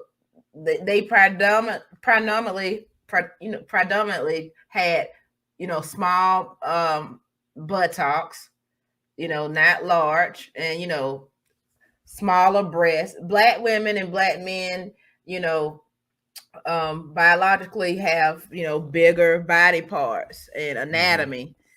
And when you have people like Venus and Serena and other black women getting unnecessary surgeries, and then you got white women getting unnecessary surgeries and not seeing the beauty in who they are as people, you're going to start crossing things to the point of you know, then you got people bleaching the skin, you got people getting color added to themselves.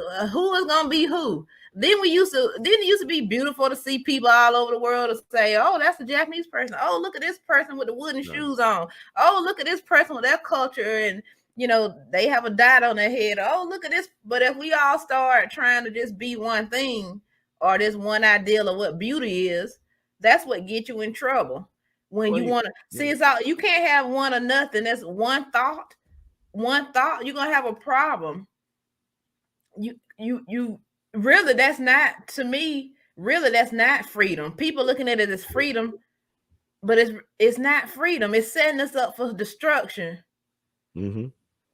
It's setting us up for confusion. It's gonna be more than just not knowing what people gender are. You ain't gonna know what people are. And period. You just gonna know that they a person. Hell, you may, for a while, if people keep getting, you see those crazy stories where it's like man turns into lizard, he gets his tongue split in half to look like a lizard or look like a snake, and he got piercings sticking out of his head. You keep wanting to be any and everything in the sun. Well, it's thank God it's coming to a conclusion now, because this is what happens when you have a McDonald's and KFC in every country. You know, like, you start wanting everything to be the same, everything to taste the same, look the same. But my thing is, like, it's not always good to utilize all your options. It's good to have options, but sometimes it's not good to always want to use every option that's available to you. And people talking about trust the science. Well, I trust and know this, that for every action there's a reaction. You know what I'm saying? But with our people, man, like, we want to be like and look like white folks so much to our own detriment. This is the problem with us. I mean, this is horrible, Ron. I mean, it looks bad, but maybe she didn't look that bad on the Oscars, though. That's the thing. No, so it's okay. Well, maybe it's bad lighting, but it'd be like that, yeah. But still, it speaks a lot to where her mental state is, and to me, what people consider normal, I think, is insanity. You know what I'm saying? Like, you know, like, you think about even when you go back to Leah Thomas, the man who think he's a woman, who's the number one swimmer. I've talked about on this show. Yeah, you definitely talk about. But I'm saying people think that's okay, but a lot of folks don't think they standing up now. I'm glad people are speaking out because the council culture need to be counsel. Council culture need to be counseled. People just got to go back to not giving a damn, right? And but then you want to take those risks as well, you know. But see, I have a problem with everybody putting on their profile she and her, and when you're not transgender, because I feel like some people just like on LinkedIn. I felt, was it pressure for me to put she and her on my profile? Just because, will that make me look like a better candidate to people in HR? Will I look like I'm supporting diversity and inclusion? Really, that's why I feel like a lot of people put it on there, because they want to be seen as somebody who's okay with everything that's going on. Right. They want to make it seem like, oh, they're down for the culture. But I don't think that's right. I don't think that's right. If you transgender and you want to put she, her, or him, he, or we, they, then okay, you do it. But I shouldn't be forced to have to do that. Like it go back to what you were saying. I'm thinking about what you just said about the pronouns, and also you ain't gonna be able to tell who is who or what is what. I had a college classmate. I think it's a sister. She was born a female, but she like, you ever saw that Saturday Night Live skit called Pat? Where people know like it's Pat, but you don't know what Pat is, a man or woman, and they did a movie about it. But she had like her sister looked like I didn't know what it was. I didn't know what she was, but she made national news tragically because she was attacked by. She was mauled to death by a mountain lion up in the Pacific Northwest. And so it finally came out that she used the pronoun thing. I was like, oh, okay. But she was born a female, but she identified as they and them and all that stuff. It was hard to tell if she was a man or woman too, but I guess mountain lions don't care about all that. But it was unfortunate it happened to her. Yeah, well. I guess I'm gonna get left behind because I ain't got time for all this new age stuff sometimes.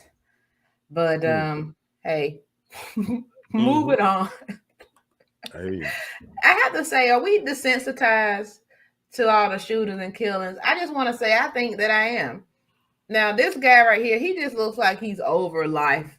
Just he's over everything, Ron. This is Frank James, and this is a post by the NYPD News.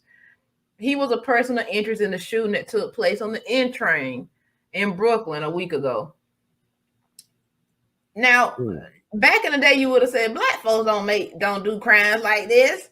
Well, they doing it now, Ron. Oh yeah, we'll be like them at all costs. Have you heard about this story? Yeah, I heard about Frank James. He ain't Jesse James or the real Frank James, whatever like that. But you remember a story back in the day about the brother on the subway in New York? I think his name was Carl Ferguson. You know what I'm talking about? He was a black man started shooting up white people on the train. Well, what happened? 1993 Long Island Railroad shooting. Well, no, I didn't. Yeah, it made a lot of news because I think somebody ended up running for Congress based on that. Colin Ferguson, that was his name. He started because of racism. I think he was shooting because of racism. I have yet to hear why this guy shot people. Do you know why he was shooting the people? I don't know why, but it's like he was a bad shot because nobody died. As far as I know. I want to say somebody died. Well, I think it's still people in the hospital. I'm not sure, but it's like I don't believe everything I see on the news. Like he's under the influence of something. Like he's a Manchurian candidate, MK Ultra type of thing. But I think we all are Manchurian candidates though, because we've been trained and programmed about social media. So you don't know what I want to see what's on his playlist. What's on his Spotify or Amazon Prime Music, whatever he was listening to at the time. I'm trying to look at this guy like I'm trying to see him as this person that you're saying that he is. He just looks void of any kind of soul. Yeah, he's under the influence. I would say he could have had a trigger word. It could be some trigger that caused him to do that. You don't know what these people, man. You just don't know. It's like you look at Atlanta. Atlanta is the home of the Centers for Disease Control. You don't know what type of stuff they're whipping up in the lab down there to put on the people. Coming from Georgia, I would always think about that if they hit that place. Yeah, but you think about even before the pandemic happened. Remember when Dr. Timothy Cunningham they found in the river down in Atlanta? He was an epidemiologist. I think an epidemiologist. He studied pandemics and stuff like that. He allegedly was saying that there was releasing biological warfare on black people. And then the next thing you know, he was up for a promotion he never got. They found him floating in the river down there. That's what they do. 2019. They take you for a trip down by the lake Yeah. when you do something that they don't like. But Ron, are we desensitized? Because look, it was a shooting just the other day. Today I think multiple people was injured in a shooting at a shopping mall in Columbia, South Carolina. Yeah, we are desensitized. You know why? Because people care more about a slap than do about people shooting people down. Well, I ain't gonna lie, I do too, Ron. Because literally when I preparing for this show, I've seen like another shooting pop up, and I look at it and I look away. Well, America always been a violent place. American history is a gangster rap album. You know what I'm saying? Like America always been violent. Like Dr. King said, the greatest purveyor of violence on the planet is my own government. America always been about blowing up stuff. Listen to our Star Spangled Banner. What's that about? It's about blowing up stuff, about killing slaves and stuff. You know what I'm saying? Like, it's America, baby. It's America. You should have knew better, baby. Yeah, I don't. Look. Y'all must have forgot little Roy Jones on her. Y'all must forgot who America was, baby. Yeah, America. You better recognize. That's hilarious. We celebrate wars for holidays. You know what I'm saying? That's America, baby. Y'all must forgot the gangster y'all was messing with, baby. That's right. America gonna retaliate, you know. Speaking of retaliation, why do people keep playing with DaBaby? Because he ain't nothing to play with, okay? No, he ain't no DaBaby. He's the man. He's the man. And if you don't understand, he gonna show you with his hands. Boss. I've been interviewing the battle rappers, Run. I got balls. That's right. And shout out to your battle rappers you've been having on. You have some great shows lately. Yeah. I'm sorry, what was that? You had some great shows lately with the battle rappers, man. You have some excellent content coming out. Appreciate that. Yeah. Yeah, y'all make sure, if you haven't, make sure you like this video and subscribe to the Care Dangerous Talk YouTube channel. And after we're done, you can go over to Ron Hurts, We All Be TV, and give him a like and subscribe as well on any of his videos. I'll tell people, when you get these mass shooters, somebody need to share what their playlist is. What was in their state of mind, like the mood. Cause you know, like back in the day, it was a dude that killed a state trooper down in Texas. He blamed Tupac song Soldier Story, I think, off his first album, as making him want to kill the state trooper. He got on death row. They killed him back in 2005. Okay, but you had to listen to that song more than once to know that you wanted to kill somebody. So you could have stopped that song at any point of time before you let your mind go to that evil place. And then that's somebody who already had mental issues already stored up in his brain, and maybe some lyrics triggered that insanity. Yeah, even the guy who allegedly killed John Lennon, Mark David Chapman, they say he was listening to, like, he read J.D. Salinger's Catching the Rye. They blame it on that. But a lot of this stuff, I mean, I'm telling you something, like, you know, the Beatles was brought over here to get the kids on drugs, according to John Lennon. They was brought over here from England to get the kids. Listen to their music. Lucy in the Sky with Diamonds, LSD. Hey Jude is about heroin. So that, you know, I mean, music plays a role in people's behavior and moods. Well, I try so hard. Listen to your playlist. Yes, I try so hard to like the Beatles, and I'm sorry, I don't. You know what? You know what's funny about the Beatles? I guess they wrote those songs. I'm not sure because everything's a lie now. But the people that remake their songs sound better than the originals. Like Al Green, I Want to Hold Your Hand sound way better than I Want to Hold Your Hand. I don't like that music. I'm sorry. I've tried. You ever listen to people, other artists interpret Beatles songs though? I think the interpretations are better than the originals. I believe it. But they got their shit, they stuff from black people. You know, like the blues artists come over there, Little Richard, Chuck Berry, Otis. I mean, we are the gods of what they do, but they don't worship the gods, they worship the disciples. Well, let me say this. Let's get back to DaBaby, because he don't play. No, he don't play. Okay. And someone, an idiot, I guess, tried to rob DaBaby.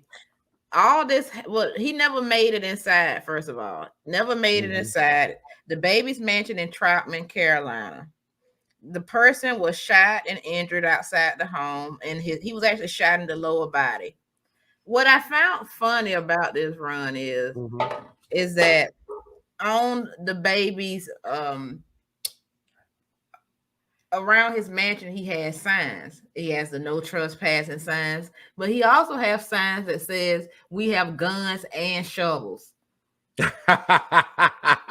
You know what? DaBaby would have fit in right with the Death Row Records back in the 90s. He would fit Oh right my in. God, That he would song have Suge been. he did, yeah. He'll be like with Tupac, Ride or Die with Suge. I like DaBaby. He'll Yeah, throwback. and I think he may be safe in this one, Ron, because you're trying to come on his property. Right. And come on, we have guns and shovels. Why would you even try a place that told you that? And I got this information from Queen City News, Carolina, that news station out there. Okay. He's rappers aren't playing about intruders in the home. We saw Lil Durk and his girl. They shot back at people trying to come into their home. These Even rappers, Soulja Boy, right? Soulja Boy. Yep, Soulja Boy. These They people killed Pop are Smoke in suited. some BS. You know, he probably got set up by somebody. Pop Smoke got killed. R.I.P. Yes, these people are suited up. You got to be. Well, look at this. I got Matt Hoff on here. Snitches get stitches. Now they get ditches now. You put them in, like you said, guns and shovels. Well, Snitches get Matt put in Hoff, ditches. I've been looking for you, boy. Hit me up. That's hilarious. But like, you know, Dave Chappelle joked on DaBaby killing somebody at Walmart. Dang, did you keep going, Ron? Yeah, he killed. I mean, Dave Chappelle told you not to mess with that guy. You know, this dude killed somebody at Walmart or whatever. Y'all mad? Y'all mad because he made some comments at a concert that was y'all feel targeted the alphabet community. So you know, but DaBaby, I think he'd be okay in this situation because he has a right to stand. He stood his ground. He practiced what they call the castle's doctrine. He stood his ground, and he should get off.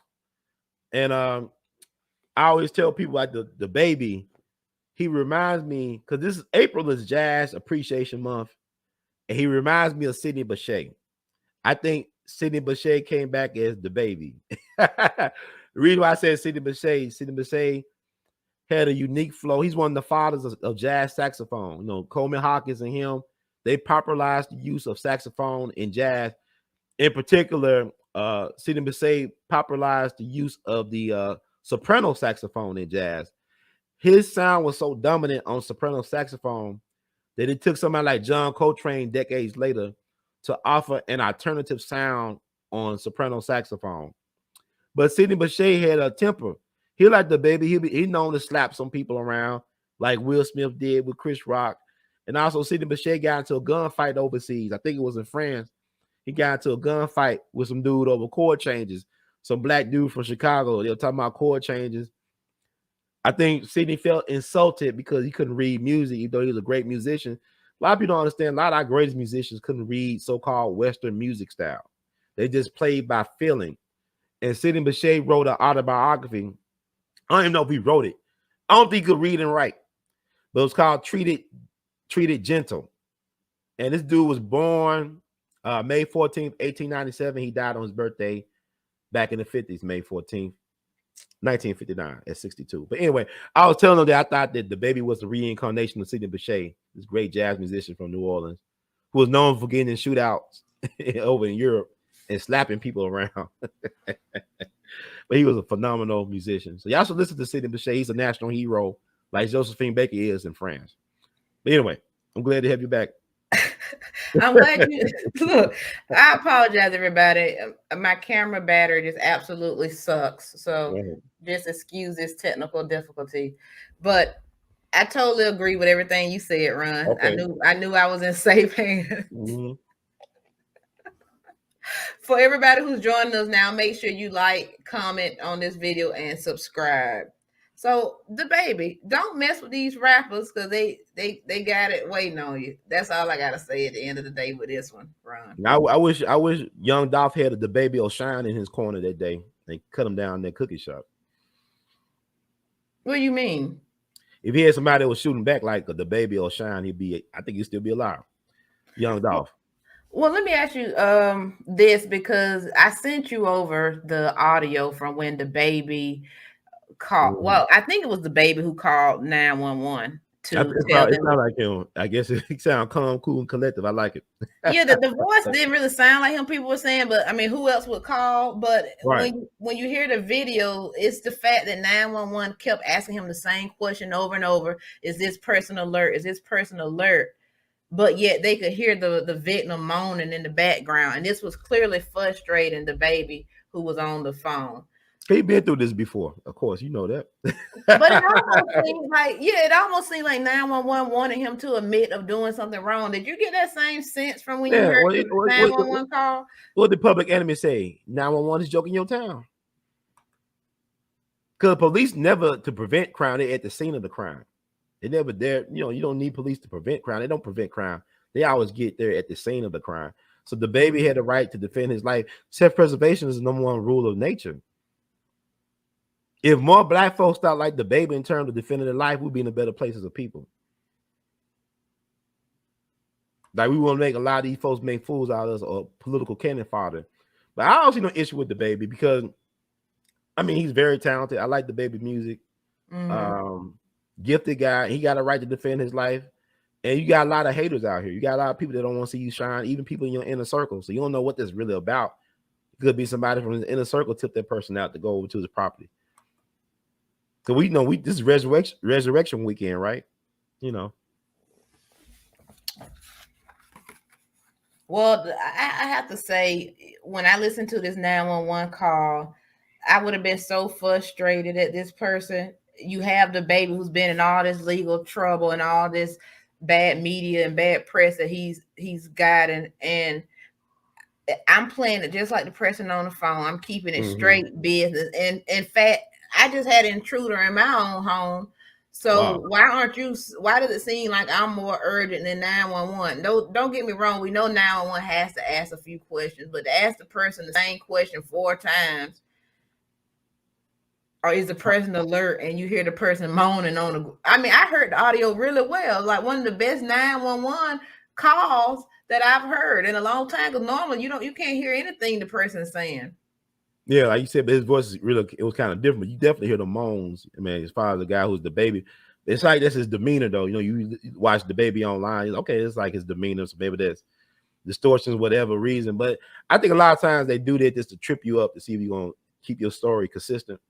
Well, he was telling the operator, can you hurry up and get here, so that I don't know if he had somebody with him, because they were like, is somebody else? He's like, I don't know. I hope not.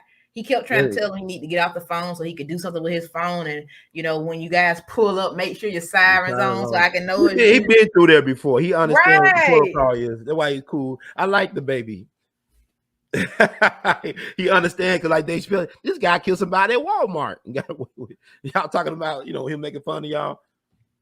I care more about, insults than people's lives. Black lives don't matter. Apparently not. We know that's the group who brought that out. That was a scam. Yeah. Have we talked about this? What happened in Tennessee? The baptism. We talked about that because that's no. You brought it up. I mean, the lady. You go ahead and tell us about it, and we can talk about it. A woman sued a cop who forcibly baptized her, but now she's dead. And I looked everywhere to find out, now that she's dead, what happened. But apparently they're still doing an autopsy, trying to figure out what happened to her. Was it foul play or whatnot, or did she just die naturally? But apparently this woman was stopped, and this police officer asked her, has she ever been baptized? And she said no, and I don't think right now is the right time. But he told her, well, if you get baptized, I won't give you a citation.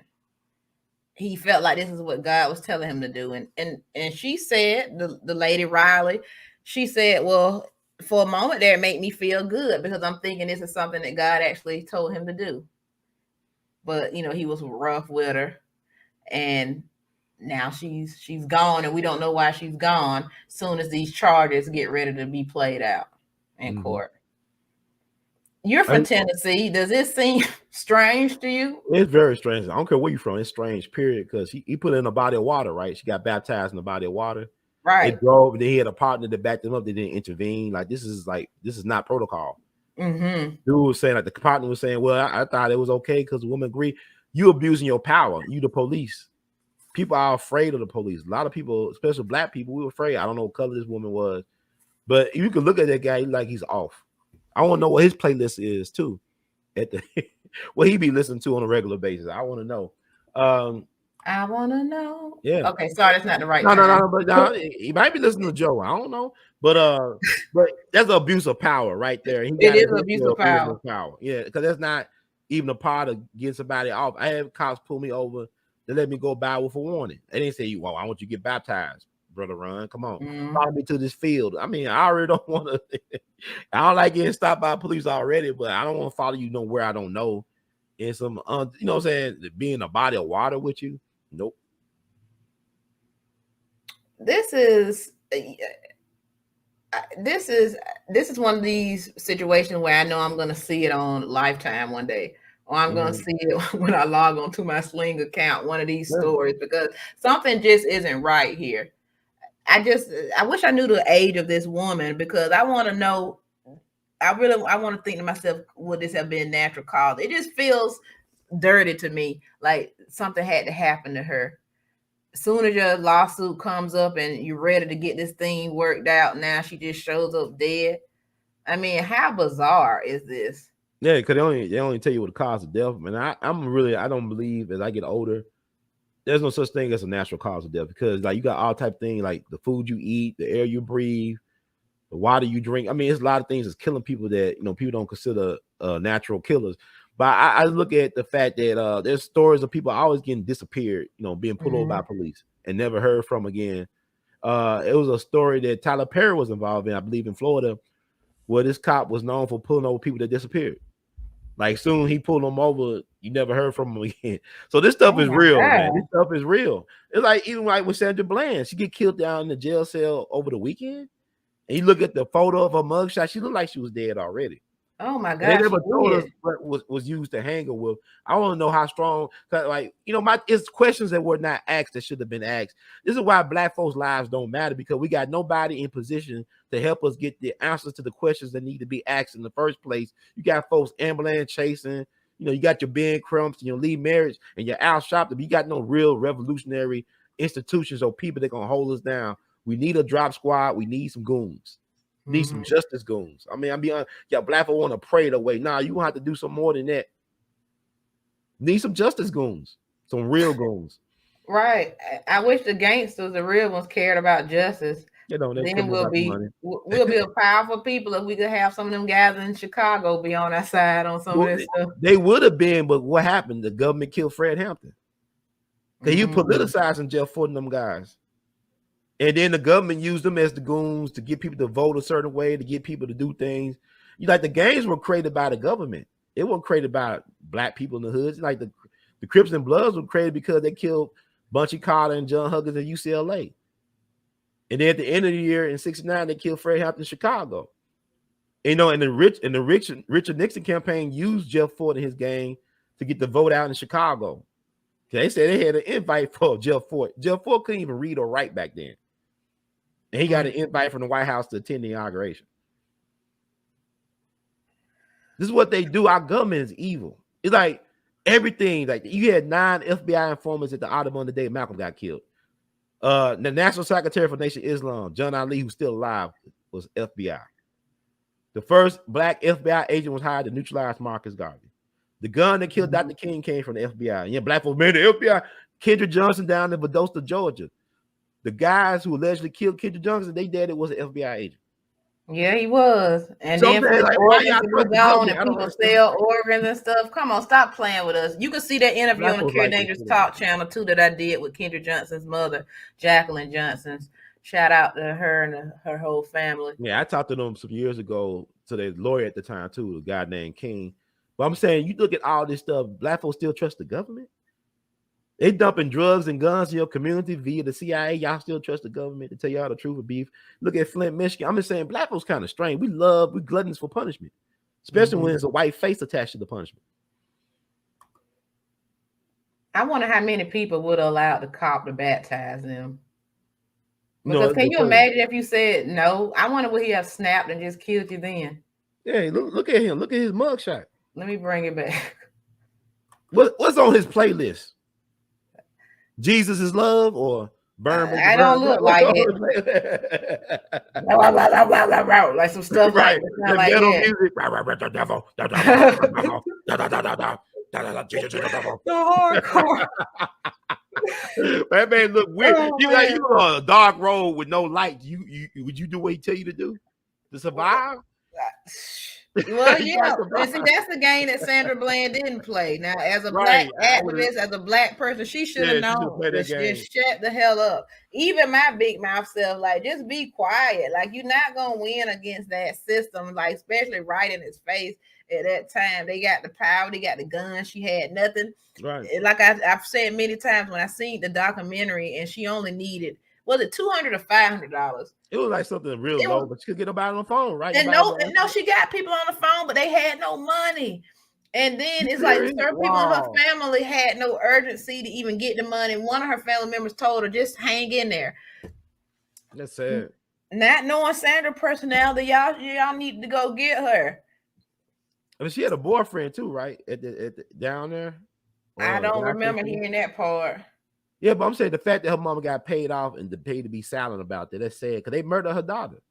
They come on. Ain't that no was way my that girl daughter. I don't think that jail will be still standing. Yeah, they showed they got sick of her running her mouth. That's what that was about. Yeah, but I mean, they know your daughter got murdered and there's no justice if you got a bag. Bag don't mean justice. You mean like when they had the mothers of the movement, whatever, like not the mothers of the movement, but you know the DNC, the Democratic National Convention back in 2016, they had all them black mothers who lost their loved ones to police brutality. I think Mike Brown mom was there, Sandra Bland mom, Trayvon Martin mom was there. I mean, the Democratic Party, they do nothing to protect the people in Ferguson. I remember I was down in Ferguson when after that Mike Brown stuff, I was covering that. And, you know, you had a governor that was a Democratic governor, I think Jay Nixon. They using illegal chemicals against citizens that was outlawed by the Geneva Conventions. You got Eric Holder goofy ass going down there. Obama goofy ass ain't said nothing. These are Democrats. You know, Eric Holder said, if we can't talk about race in an honest way, we're a nation of cowards. Eric Holder is one of the biggest cowards on the planet because, like, his sister-in-law was Vivian Malone, who helped integrate Alabama University.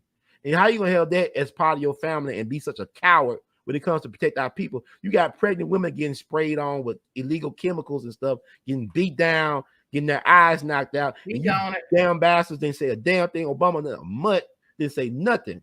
You got a Democratic government that allowed that to happen. You a Democratic president with a Democratic attorney general, and y'all do nothing. But you got celebrities talking about, oh, thank you, Master, because he looks like me. We got the same talk. She got hot sauce in her purse. So she's so cool. Oh yeah. She was in my sorority, so she my sister. Chuck and Pearl, baby. Yeah, give me a break. Oh my God. But now our people are confused, man. It's sad that we don't have any type of advocacy or urgency at any levels. You know what I'm saying? Like at any levels. Yeah, I'm calling out all y'all fake people, especially on look out for Kara Danger's next album, y'all. If you thought the artist was gone, you were like, I'm calling out all y'all fake. I hate to curse on a Sunday, so I'm gonna keep it polite. Nothing wrong with that. Yeah, because it's our frustration and liberation. And you got to have a sense, like, it got to be a fierce urgency of now, like Dr. King said. We got to be more urgent because we run out of time, folks. Days are getting shorter. Speaking of running out of time, me and you, when we together, we always ready. We ready. We ready. That's right. But we was not, Ron. Yes. We was not ready to hear this news about Archie Eversole. Yeah. Who rapped that song when I think I was in high school. I thought he was going to be like another T.I., but unfortunately, he had a short-lived career from what I knew of it. Mm-hmm. But in other news about him, they say that his brother shot him dead. And you never want to hear anything like this. What were your thoughts, Ron, when you heard this story? I didn't know about it till you told me about it, actually. Like, you sent all this stuff to talk about. I said, Archie Eversole. I looked at him. I said, I remember we read it. I think about it now, is that it's not unusual. You think about that stuff that happened in families, especially with siblings, because like April 10th was National Siblings Day. And I have a unique relationship with my siblings. And I know people that fall out so bad with their siblings, they don't even go to their funerals. They said, F that, F. You know, they don't come to funeral. They grew up together, but they hate each other at the end.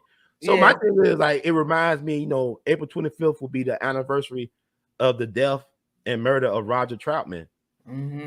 of a Zap, computer love. Yeah. Love. The And T-Pain California before Love. T-Pain. Right, That's yeah. He got killed by his brother Larry Troutman up in Dayton outside his studio. He died at the hospital, but he shot him to death, and then the brother killed himself. They found his body in his car, self-inflicted gunshot wound to the head. But this happened like Cain and Abel. This is nothing new. Even Marvin Gaye got killed by his father. He brought the gun that his father used to kill him in self-defense. So Marvin really wanted to die. That's another story. He just had a death wish, and he wanted his father allegedly to do it, and his father fulfilled the wish. But yeah, it's unfortunate to hear these type of family squabbles. It really divides the family. But also, we don't know everything about Archie. We don't know, if the brother was self-defense. You don't know if the brother killed him in self-defense or anything. I don't know a lot of details of what happened. It's just nobody wins in those type of situations. And we just don't know what kind of person either one of them was. Yeah. But when you hear brother kills brother, it goes back to that first biblical fight with Cain and Abel, Yeah. Exactly. Also like with I believe with Roger Troutman's situation, his brother was jealous of his success for some reason. Roger Troutman was very successful. I think he had a whole lot of music left in him. And Roger Troutman had a granddaughter who was a gifted rapper who died of a drug overdose in the last 2 years. So there's a lot of tragedy in their family. So shout out to them. But my thing about I think Roger Troutman was like 47 years old. But my thing about that is people always say, well, Tupac was a tragedy or Billie Holiday. If you leave stuff behind that outlives you for generations, that wasn't a tragic life. It was horrible. Some of the choices and things that happened to people, but that wasn't a tragic life. They left a contribution, no matter how long they lived on the planet. And Archie Eversole had that amazing sports theme song, We Ready, that's going to outlast him for a long time. He was a one-hit wonder, but that's going to outlast him. Going to be played in because I think that's the official sports theme for a soccer league or soccer team down in Atlanta, right? I think I'm not trying to be funny, but I can see if I'm Tupac and all the music he left. But my brother, don't shoot me if all I got is We Ready. Sorry. That'd be like over 20 years ago, though. That came about 20 years ago. Like the royalty checks, you probably get good royalty checks off of that. You know what I'm saying? Let me at least get 2 or 3 hits. I'd be damn. It's like Lil Nas X, he was a one-hit wonder to me. He stretched it out because of controversy, but Old Town Road, that's gonna last for a long time. But now we know the information. I don't know. You could just the context of it all, but I don't think it's a bad life to be a one-hit wonder, though. No, I don't either. I'm just being silly, but I'm just saying comparing his work of music compared to Tupac's and some other artists is just like, okay. Oh, think about this. Okay, look, you talk about a great Left Eye. We lost her 20 years ago this year. She was a phenomenal artist, but she said herself, if she's not here, TLC is not gonna last. It didn't last. Because really, she was the heart and soul of TLC. And she's I still like TLC even when she wasn't in it, but it did take away from the group, but they still were good to me. I ain't talented, but I'm saying, but Left Eye's the glue, though. You got certain parts, you know what I'm saying? Like she was just the firecracker of the group. But I get your point. I definitely get your point, and it wasn't the same, but they still put out some cute songs. They just were always so commercial, so good to me. Yeah. But I get your point though. Moving on, I was happy to see this. California could become the first state to have a 4-day work week. Proposed bill AB 2932 could make this happen. So it will reduce the work week to 4 days, or reduce hours from 40 to 32 for companies with more than 500 employees. And I got this from 93.5 K-Day. So I have to tell you, Ron, since the pandemic, and I think my mind even before then, but definitely now because of the pandemic, and when I was going into a job, there were moments where you only had to go a couple of days out the week, and not even every day in the week, and it just made you comfortable, and it made you see that a lot of this work can be done from home, and just your mental state is just better when you don't have to deal with childish adults who are filled with drama and acting like children and snitching like little snitches and bitching like little bitches. Like it just was more peaceful just to be able to wake up when you want to, sleep in some days, and go to work when you got to go to work. But it wasn't a big deal because you had such a good break, and you felt like you could spend time with your family. If your family was right there with you, and you didn't have to worry about traveling for COVID, it was a lot of solace in that. So I can see why people want to push things now to kind of keep you where you can kind of have more of a work-life balance. What's your thoughts on a 4-day work week? It should have been done that. You know what I'm saying? It should have just been doing a 4-day work week. You look at the benefits over in Europe, how it, it helps their countries stay productive over there with some of the people that are employed. And also, life is more than just working. You should be able to, have fun because life is already so short. You know what I'm saying? So it's more than just like punching in and out on the clock. You gotta, take time to spend time with loved ones and family. Also, have your own peace of mind. Have some solitude every now and then to keep you a little bit functional. If you're not all the way insane, but this functional insanity, I have no problem with it. We sick of working like that. We know that it doesn't take all that they try to make it seem like it wants to take. And I think people, COVID gave them a chance to remember what they should be valuing in life. And for some people, it had to be done in a way where they were forced to spend that time and to see what that time did for them. Yeah. But it's only a certain amount of people who really feel like, I feel like a working slave. I feel like this is all I do. But for some people, they just was doing it like clockwork. So it just opened it up. And I'm glad to see companies like Twitter allow people just to stay home. Some of those jobs, we could just don't worry about coming in. I think in those spaces where that's okay, it should be allowed. Definitely, and also I would say while you limiting the work week, also increase the minimum wage as well to a decent price, or decent, so people can afford some of the luxuries in life, or just afford rent. Hell, how about that? Or pay their light bill. Decrease the work hours, but increase the work pay. Please do, because just like we talk about on a lot of these shows, I don't want to have to be forced to give you my whole paycheck for a tip just because your owner doesn't pay you right. Your employer doesn't pay you right. I mean, I don't have a problem with tipping. Don't get me wrong, but I feel like people's attitude got a little nasty on tipping. Like I can't be forced to give you anything. But the conversation really need to be with these employers. That's the system. You got to put pressure on the system because I know, like some places take out a tip automatically. They'll take out 18% or whatever, and I don't think somebody should be forced trip or guilt tripping the tipping anyway. I think you should, because like a lot of these people, the culture has changed a lot of these restaurants. Like the food ain't what it used to be, the service ain't what it used to be. I don't think you should be guilt tripped into tipping because it's the culture, all that stuff. I want to thank all the people who's donated some cash to the Cure Dangerous Talk Show. You can continue to do that on YouTube right here. Ron, you got better experience with this than me. What do you call that when they buy those on YouTube? Super chats. Yeah, super chat. You can support the show and send donations by super chat. If you guys missed it, we had a celebrity stop by here. Battle rapper Matt Hoffa told me snitches get stitches. I don't know if he was talking about me, but he put a winky face there, so I'm guessing that I'm good to go. That's right. He gave me $20, $19.99, which is funny. I don't know if that's some kind of diss or joke, but the fact he gave me $19.99, the fact he gave me any money, I'm gonna take it, and I'm happy about it. So whatever. Well, the 6-year anniversary of Prince's death is coming up on April 21st. I can't believe it's been 6 years. 6 years.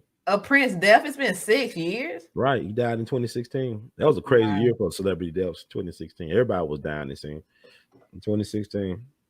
Speaking of dying, it makes me confused and makes me feel like people are dead inside when they say that they don't like Krispy Kreme donuts. Who said that? See how I kind of did that? It was a little rough at first, but I segue on in. So Krispy Kreme will match. Okay, it says Krispy Kreme ties donut prices to average gas price on Wednesdays to offer inflation relief. I'm gonna be honest with you, Ron. I don't know what that means, but I just wanted to talk about donuts. Okay, there's nothing wrong with Krispy Kreme. I like them when they're hot though. Krispy Kreme, one of them donuts you like to have them when they're hot. Oh yeah, but didn't Chris Rock say before he got slapped that Krispy Kreme is like it got crack in it? I think him and Bruce probably said that. I think about Bruce because he said he be sucking it up like a vacuum when it's hot. But Krispy Kreme is good. But I went to L.A. About 5 years ago. It's crazy, about almost 5 years ago, and they got a place called Randy's Donuts. Them donuts are incredible. It's right by the LAX in Inglewood. Them donuts, like Snoop Dogg, What's My Name? He did a shot on Randy's Donuts. Those donuts taste good, hot or cold. You know what I'm saying? Like, it's a great donut. But Krispy Kreme, I mean, it's a cultural icon, all this stuff. Yes. It's been a while since I had one, but when I get them, I like them hot because it's different when they get cold. Yeah, they melt it in your mouth like they just pull apart like cotton candy at the fair. Well, this is from USA Today. So starting Wednesday and every Wednesday, which this was this past Wednesday, May the 4th, Krispy Kreme is offering a dozen original glazed donuts for the price of a gallon of gas, which it calls donut deflation. For April the 13th, the price is $4.11, and the price will be based on the national average price of a gallon of regular gasoline in the USA. On Monday at the beginning of the week, the company said.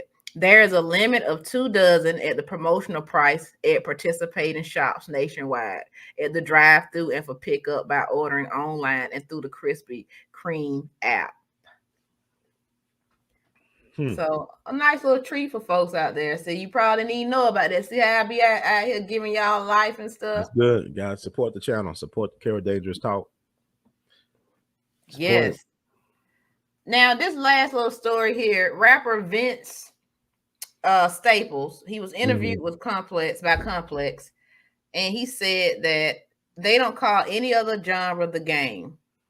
And he's talking about rap. And basically, he went on to talk about it further. And the whole gist of what he was saying was just to say that rap is a business, not a game. And I really got to find where I put these notes, Ron. Because he said some other things about people running around like the N word, and that's why y'all look at it as a game. What do you think this means in the bigger sense, Ron, about them thinking that rap is a game? Is it because how many black people in hip hop? I mean, we take over almost a lot of genres of music, right? So, what does this mean in the big scheme of things to you? It was like child's play, the game. I mean, I'm interested in actually hearing your perspective on this, but you think about, you got grown men calling themselves DaBaby and Little Baby and little this and little that. And it's very I think hip hop is in a state of arrested development, Peter Pan complex, where it's not taken as serious, even though the casualties are real. You got people getting killed in the rap game and they're not coming back. You know what I'm saying? Lives been changed and messed over and stuff like that. My thing is this, life is a game. Life is a game. It's a sport. It's a contact sport. It also is like chess. There's so many different levels to the game. Really, to me, I think what's more important is to learn the rules of the game and to play to win, whatever that game is. Ooh, now you just broke it down. Now, Vince said that they don't call any other genre the game. They call the rap game because there's a bunch of N-words running around and they don't want to give black people shit. Who is they? I'm just curious what he mean by that. That's why I would ask. Right. The pronoun mob. Who is that? And who are the N-words that he's saying are running around and don't want to give black people stuff? Is he, I guess N-words I wonder what race of people he's calling N-words. I'm just trying to understand. Well, like these rappers are confusing to me because everybody's the N-word. It's an honorary term. Everybody's the N-word. Like you look at, it's funny how people get mad. Like I'm looking at the Bel-Air, right? The Bel-Air show, and the locker scene where they all, Bobby Smurdo or something like that, and the white dude saying they're very comfortable around Carlton, and Will got mad, but him and his friends call themselves the N-words all day long. And people and black people on the police at work. It says, what's the game? In basketball, you dribble, you shoot, you score, you win. He said, Vince added, the reason it's an expression is because somebody has to lose. So that way, when it ends up and you do it and it takes everything from you, then you just lost the game. But that's not what it's supposed to be. This is a business. You're supposed to have good business and good morals. Instead, they pay you and they say, oh, this is an opportunity. So you don't deserve ownership of your project. This is an opportunity. You don't deserve this. You don't deserve that. So what I think he's saying is that these are people who expect you to be ignorant, to be played like you are in a game, because they expect you not to know anything and to fall for the okie doke. And they look at it as just a bunch of N-words running around. That's what he should have said. Well, we talked about left eye. Look how TLC got duped. Well, it's a saying: don't hate the player, hate the game. TLC should have learned from Bo Diddley and Chuck Berry and Little Richard, but we haven't learned our lesson. Think about what Prince had to go through with Warner Brothers. To the Warner brother. You know what I'm saying? On the anniversary of him getting his stuff back, he got killed in the elevator. You know, Michael Jackson got that Sonny ATV catalog, but he couldn't live long enough to enjoy his riches. You know, outbid the Beatles for it. Their music. Playing the game got him killed. Sam Cooke tried to play the game, got him killed. Otis Redding tried to play the game, got him killed. Look at Meek Mill. He said he never got a dime from rapping at one point, I think recently. Meek, that's come crazy. on, man. You buying the owner of the Patriots a Bentley? And he's a billionaire. It make sense. You gotta please boss. But you also remember, like, you know, even gangsters and coon. Yeah, but you remember what's the guy's name from Rap A Lot? Jay Prince.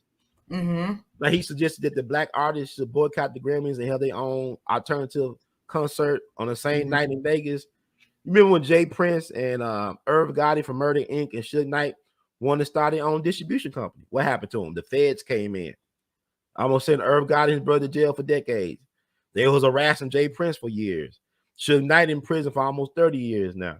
Like when Lou Farrakhan reached out to the black beauty suppliers to try to control their distribution back in the 80s. What happened? They all changed up on him, saying we can't support this because they don't want us to have this.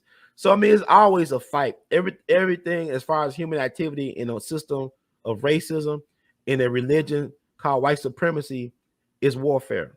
And y'all always need you just brought up a good point. Always check the black people who seem to have made it to the top, because they had to do a lot to get there. Like Will Smith, he did a lot of slapping, all types of things, slapping the cheeks. There's a lot of, even though they're not on sale at the moment, a lot of cooning going on. I don't care that it's hot. We still anti-coon, no cooning. That's right. No cooning shirts to be back. But look at some of these talented people who are on the verge of making it, and ask yourself why they didn't, and why the same couple of people are always in the spotlight. That's why they say, you don't need to be jealous of what somebody else going on in their life, because you don't know what they had to do to get there. You may not want to sacrifice and do the dirty things. And not saying everybody do dirty things, but more than that, you getting your hands dirty. Ain't no way you can make it without getting dirty. He talking about some morals. There's no morals in business.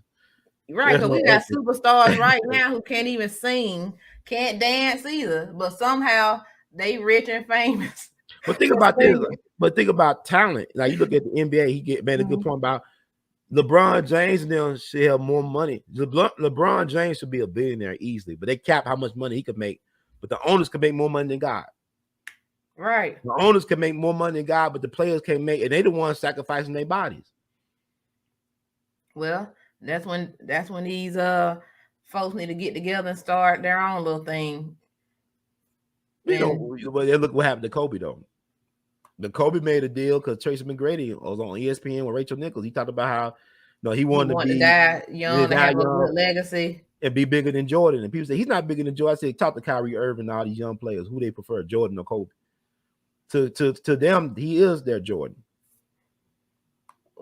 Well, yeah, to the stupid ones, I mean, he copied Jordan on everything. So, I mean, I like Kobe, don't get me wrong, but when you start to comparing him to Jordan, I'm always gonna go Jordan, because anybody who copy your blueprint like that, I mean, you can get inspiration, but just copy things, move. Nah, I'm gonna have to get. I'm saying with the young, I'm talking about Kyrie Irving and them, saying Steph and all them. I'm just saying that's their Jordan. Like Jordan was Kobe's Jordan. You know what I'm saying? So, I mean, it's a form of flattery, but what I'm saying with Kobe, you got to look at deeper than what was going on. There's a lot of moving parts in that Kobe thing. He had a lot of powerful enemies. Look at the people he was associated with. Some of these folks were associated with Jeffrey Epstein. Then he was doing that trademark lawsuit that week. He supposed to been doing court that week. He got killed. So, they say he's trying to start his own league overseas. Then he'll get involved in women's basketball, especially with his daughter. So they don't only kill you, they kill your legacy. See, they don't only kill just you, they'll target your legacy. And they don't only just kill you and your legacy, they kill your idea, they kill your dream. Do you understand how important an ideal is? Yeah, it's deadly. That's why, you know, in places like Russia and Stalin and back then, they kill you for an ideal. You know what? You brought that up. Go ahead. I'm sorry. No, go ahead. Now, you know, when they did the purges, the first thing they did when they was having them purges in Russia back in the day, the first people they'll get rid of were artists and creators. They'll kill the artists or poets or send them out to Siberia, or they had to leave. They had to get the hell out of Russia. Yeah, it's something to say about thinking on your own. Yeah. But I want to leave people with something good today as we end here, since it is a good Sunday. It's Easter. Every Sunday is good, but this one is extra special. I saw this come across the internet, and I wanted to bring it up today to give somebody some good word. You give life to what you give energy to. You give life to what you give energy to. So I want y'all to think about that, and I want you to take it with you today. Ron, this has been beautiful. What do you think? I enjoyed this. This is time well spent with a beautiful person who don't believe guys are interested more than just being just friends. I didn't say that. All your guy friends, let's talk to them. Oh, my guy friends. Yeah, I mean, I just said, whatever. If y'all want to know what I said, you can watch the beginning of this show. Screw you, Ron. No, all right. I know. Hey, oh, never mind. I ain't gonna go there. It's Easter. Okay. Yeah. Oh, I had like Chris Rock. I had to think about it. Okay, walking back. All right.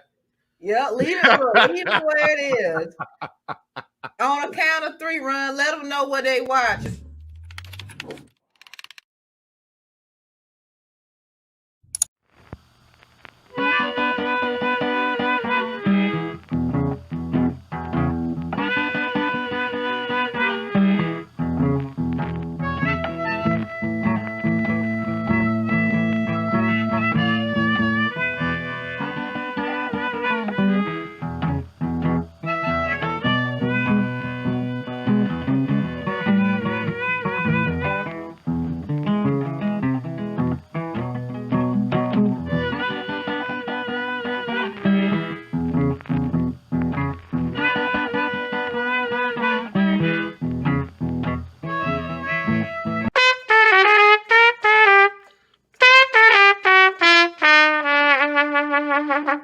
Hey, everybody, this is Brother Ron.